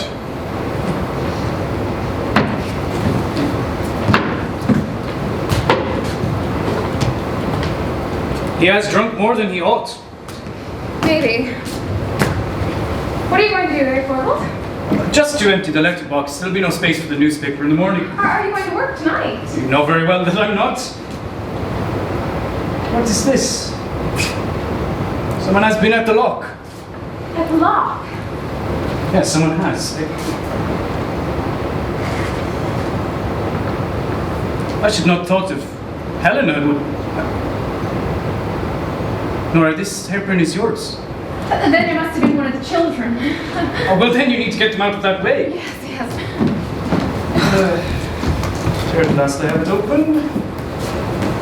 Quick, what a heap of them there are. Helena, put out the light over the front door. Oh, the letter, Torvald. What on earth is that? 2 cards of Dr. Rank's. Dr. Rank? Dr. Rank. They're on top. You must have put them in when he left. Oh, is there anything written on them? Just a black cross with his name. Look at that, what an uncomfortable idea. It's as though he were announcing his own death. That is just what he is doing. What? Has he spoken to you about it? Do you know anything about it? Yes, he told me that when the cards came, it will be his leave taken from us. He means to shut himself up and die. My dear friend, I should have known that he would be taken from us, but so soon. And now he's going to lock himself away like a wounded animal? Well, if it is to happen, it is best it should be done without a word. Don't you think so, Torvald? But he's so grown into our lives. I cannot think of him as having gone out of them. Him with his sufferings and his loneliness. He was like a cloudy background to our sunlit happiness. But perhaps it is best. For him, anyway. And perhaps for us too, Nora. We're quite thrust upon each other now. You know, I don't think I could hold you tight enough. Sometimes I wish that there were some great danger that were threatening your life, and I might be able to risk everything I have, my life's blood, for your sake. Go and read the rest of your letters, Torvald. No, not tonight. I wish to be with you. But with the thought of your friend's death, You're right. Something ugly has come between us. The thoughts of the horrors of death. We should rid our minds of it first. And until then, let us each go to our own rooms. Good night, Torvald. Good night. Sleep well, Nora. I'll read my letters through.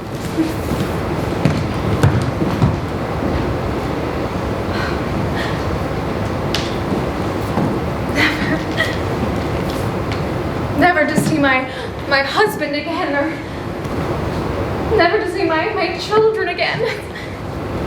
Oh, the icy black waters, the unfathomable depth. If only it were over. No, he's got the letter now. Now he's reading it.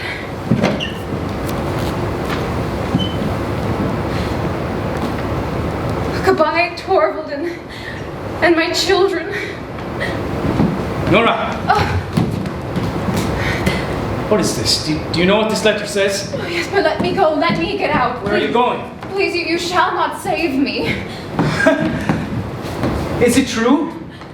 Is it true what I read here? It's impossible that it can be true. Oh, yes, it is true, and I have loved you above everything else in the world. Let us not have any silly excuses. Oh, Torvald! Miserable creature, what have you done? You let me get out. You shall not take this upon yourself. You shall not save me, please. No tragic airs, please. You're going to stand here, and you're going to offer me an explanation. Do you understand what you've done? Answer me! Do you understand what you've done? Yes. Yes, I'm beginning to understand thoroughly. What a horrible awakening all these 8 years! She who was my pride and joy. A liar. A hypocrite. Worse, a criminal. The unutterable ugliness of it all. For shame! For shame! I ought to have known that something like this would happen. I ought to have foreseen it. All your father's want of principle. Be silent! All your father's want of principle has come out in you.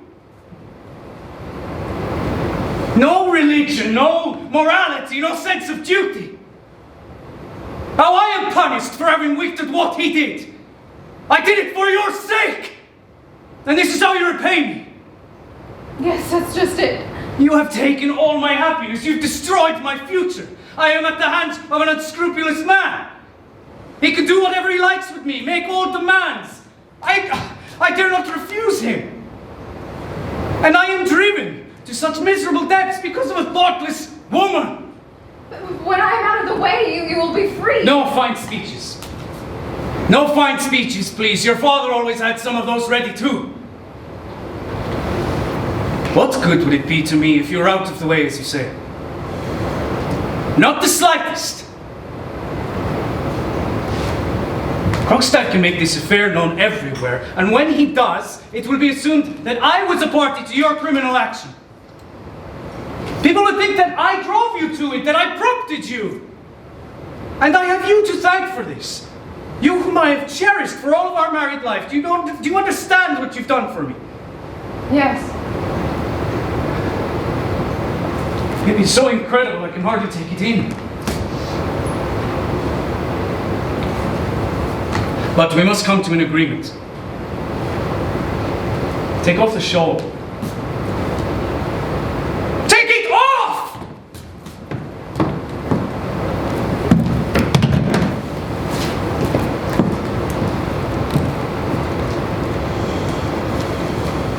I must appease Krogstad one way or another. The whole matter must be hushed up, whatever it cost.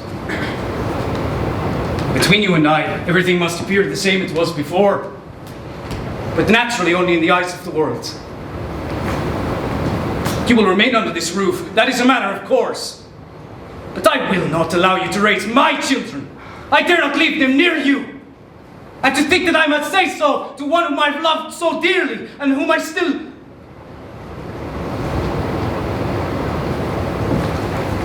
No, that is all over. Henceforth, happiness is not the question. Henceforth, all that concerns you and I is to gather the remnants, the fragments, the appearance of... What is that so late? Could the worst be... Could he... Hide yourself, Nora. Say that you're ill. A letter for the mistress. I'll take it. Yes, it is from him. You will not have this. I will read this myself. Yes, read it. I scarcely have the courage to. It could mean ruin for us both, but I must know.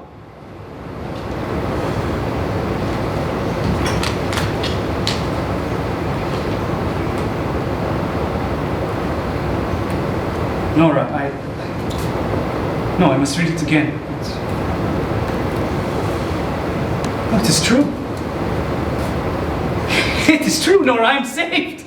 Nora, I am saved. And I? Of course, we're both saved, you and I. He sends you back your bond. He says that he repents and he regrets, and that a happy change in his life has made him... Here's what he says. We are saved, Nora. No one can do anything to you. We are saved.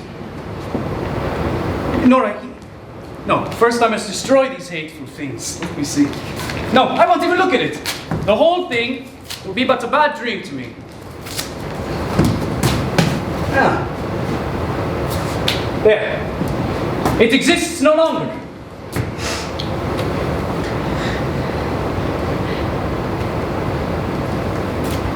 Nora, he says that since Christmas Eve you have been...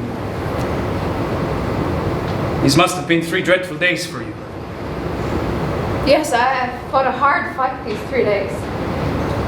And suffered agonies, and seen no way out. But we won't call any of those horrors to mind. We must only shout for joy. And say it's all over! It's all over! Nora, what does this cold set face? You don't seem to understand that it's all over. Perhaps you cannot believe that I have forgiven you, but I swear that is true. I know that what you did out of love for me. Yes, that is true. And you have loved me as a wife ought to love her husband. Only you did not have the sufficient knowledge to judge the means that you used. Do you think you're any less dear to me because you do not know how to act upon your own responsibility? No. Only lean on me, and I shall advise and direct you. I should not be a man if this womanly helplessness did not give you a double attractiveness in my eyes. I have forgiven everything, Nora.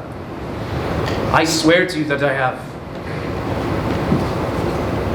Yes, thank you for your forgiveness. No, don't go. Where are you going? What are you doing? I'm taking off my fancy dress. Oh, yes, do. Put your mind at ease and feel secure. Be at rest, for I have broad wings to shelter you under. How warm and cozy our home truly is, Nora. Here there is shelter. Here I can protect you, like a hunted dove that I've saved from the hawk's claws. Little by little, Nora, it will come. I'll bring peace to your poor beating heart. So tomorrow you will look upon it all quite differently. Soon everything will be as it was before. Do you think I would ever imagine of repudiating you or reproaching you? No. You do not understand a true man's heart, Nora. There's something so sweet and satisfying to a man to know that he has forgiven his wife freely. And in doing so, he has, in a way, made her doubly his own. He has given her new life, so to speak, so that she might act as both wife and child to him. And henceforth, you may do to me, Nora. Only be frank and open with me, and I can serve as both will and conscience to you. What's this? Have you changed your things? Yes, Torvald, I've changed my things now. But what for so late as this? I shall not sleep tonight. Oh, well, Nora. Sit down, Torvald. You and I have much to say to one another. What is this cold, set face? Sit down. This will take some time. I have a lot to go over with you. Yes, that's just it. You don't understand me. And you must not interrupt me. You must simply sit there and listen to what I have to say. Torvald, this is a settling of accounts. What do you mean by that? Isn't there one thing that strikes you as strange in our sitting here like this? What is that? Well, this is the first time in 8 years that we two, you and I, as husband and wife, have ever sat down and had a serious conversation. What do you mean by serious? In all of these 8 years, longer than that, from the very beginning of our acquaintance, we have never exchanged words on any serious subject. Could it be that I would constantly be burdening you with affairs that you could not help me to bear? Oh, I'm not talking of business matters. I mean that we two have never sat down to try and get at the bottom of anything. Nora, what good would it have been to you? Yes, that's just it. You have never understood me. I have been greatly wronged, Torvald. First by Papa, and then by you. By us two. Us two who have loved you more than anyone else in the world. Oh, you have never loved me. You've only thought it pleasant to be in love with me. What do I hear you saying? This is perfectly true, Torvald. When I was at home with Papa, He told me his opinion about everything, and so naturally I got the same opinion. And if I differed from him, I concealed it because he would not have liked it. He called me his doll child, and he played with me just as I played with my dolls. And then when I came here to live with you... What sort of expression is that to use about our marriage? I mean that I was simply transferred from Papa's hands into yours. That you arranged everything according to your own taste.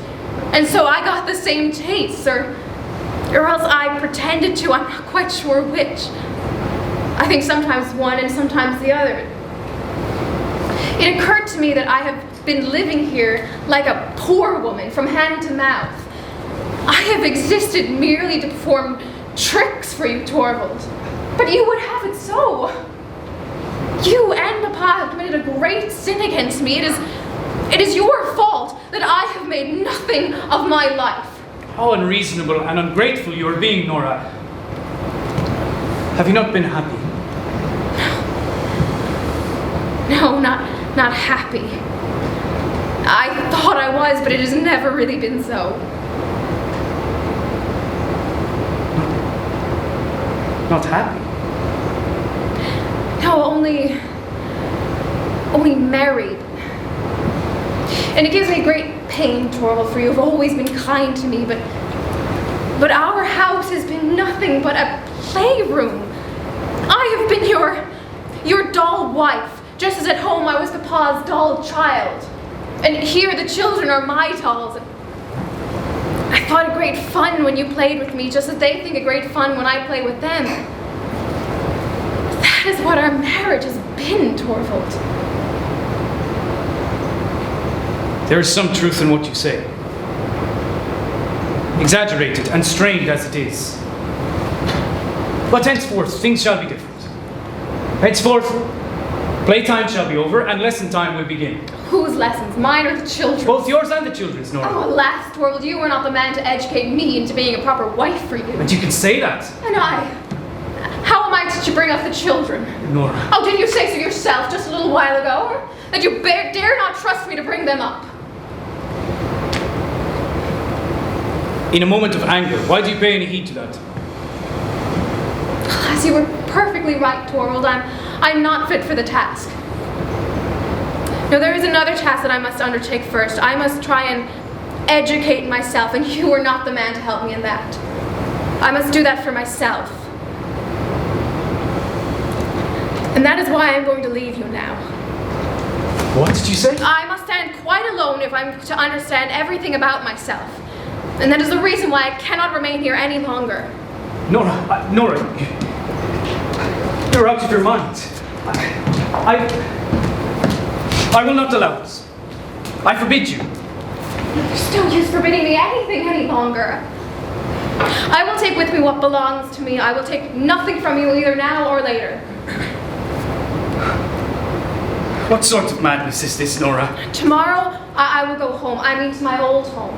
It'll be easier for me to find something to do there. You blind, foolish woman! I must try and get some sense, Torvald! And so, to do that, you will abandon your home, your husband, your children. And you don't think what people will say? I cannot consider that. I only know that this is necessary for me. It's shocking that this is how you would neglect your most sacred duties.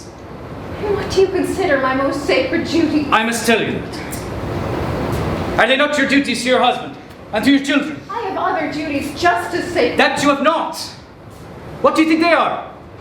Duties to myself. Before all else, you're a wife and a mother. I don't believe that any longer. I believe that before all else, I am a reasonable human being, just as you are.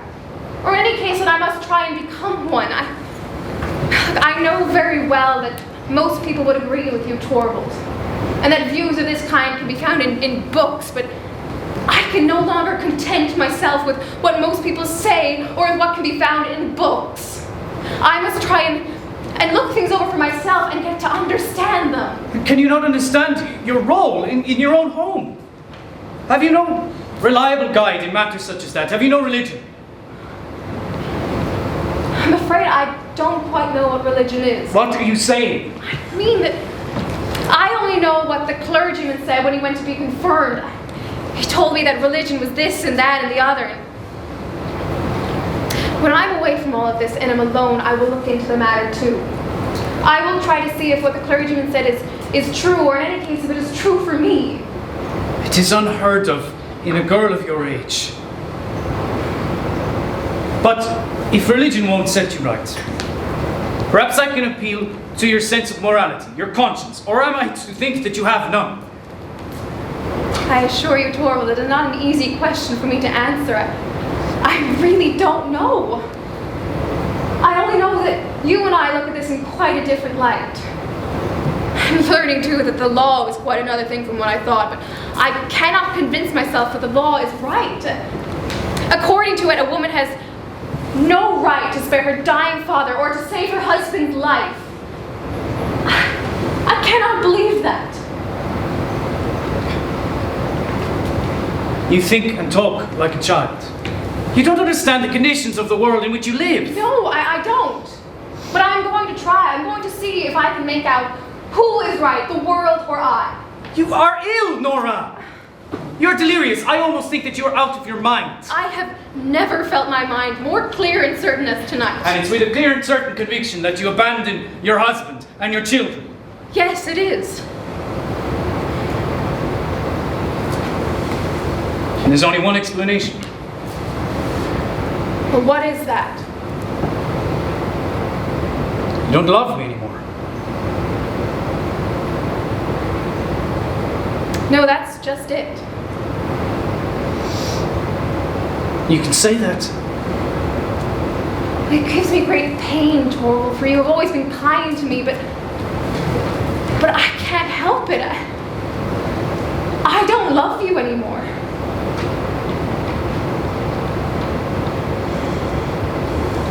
And that is with a clear and certain conviction, too. Yes, absolutely clear and certain. And that is the reason why I cannot stay here any longer. Can you tell me what I have done to forfeit your love? Indeed I can. It was tonight when the wonderful thing didn't happen. It was then that I saw that you were not the man who I thought you were.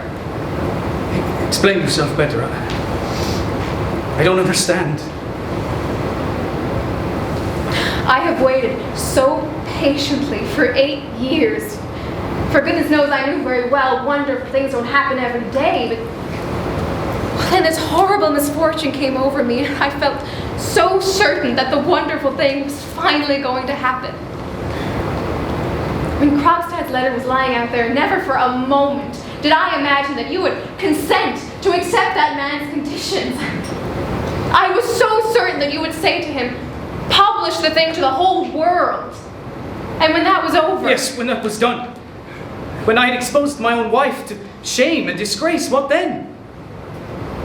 When that was over, I was so absolutely certain that you would come forward and say, I am the guilty one. Nora. Oh, what do you mean? I would never have accepted such a sacrifice on your part? Of course not. But what would my assurances have been worth against yours?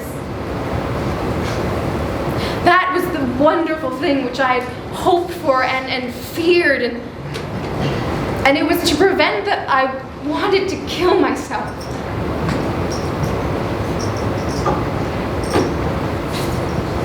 I would gladly work day and night for you, Nora. I would bear sorrow and pain for your sake. But no man would sacrifice his honor for the one he loves. It is a thing hundreds and thousands of women have done. You talk like a child. Oh, maybe. But you neither think nor talk like the man I could bind myself to. As soon as your fear was over, and it wasn't fear for what threatened me, but what might happen to you. And as soon as it was over, it was exactly as before. Everything was just like nothing at all had happened. I was your skylark, your doll, who in future you would treat with doubly gentle care, because she was so brittle and fragile. It was then that it dawned upon me that for 8 years I had been living with a stranger and had borne him 3 children. I can't bear to think of it. I could tear myself into little bits. see.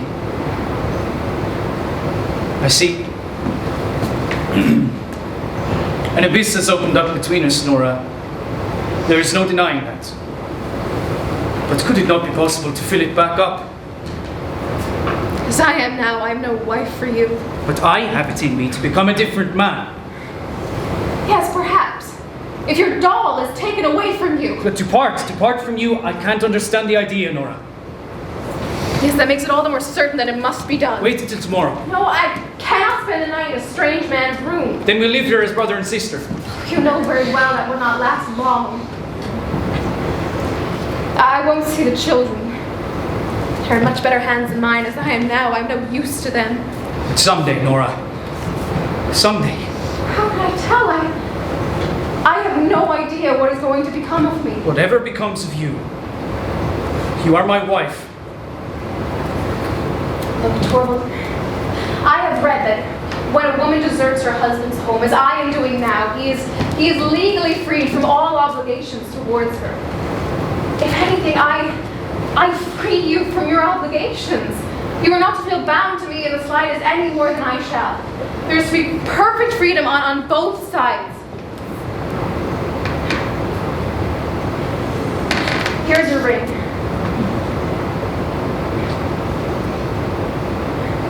Now give me mine. That too? Yes, that too. There it is. There. Now it's done. I've left some things here. The maids know all there is to know about this place far better than I do. And tomorrow after I'm gone, Christine will come by and collect my things. I will have them sent after me. All over, Nora. Will you never think of me again? No, I shall often think of you and the children in this house. Then I can write to you. No, you must not do that. Let me send you... No, nothing. Let me help you if you're in want. I can receive nothing from a stranger. And I can never be anything but a stranger to you. Alas, Torvald, the most wonderful thing of all would have to happen. Yes, tell me what that would be. Well, you and I would have to be so changed that... No, I don't believe any longer wonderful things happen. I will believe it. Tell me. So changed that...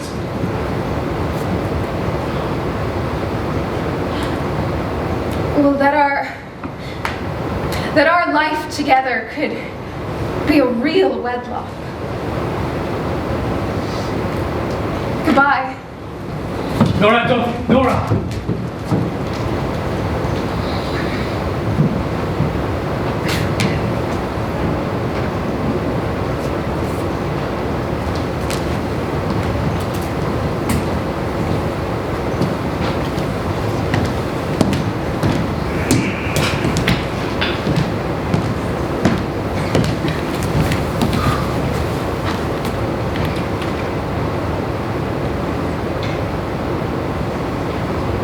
Empty. She is gone.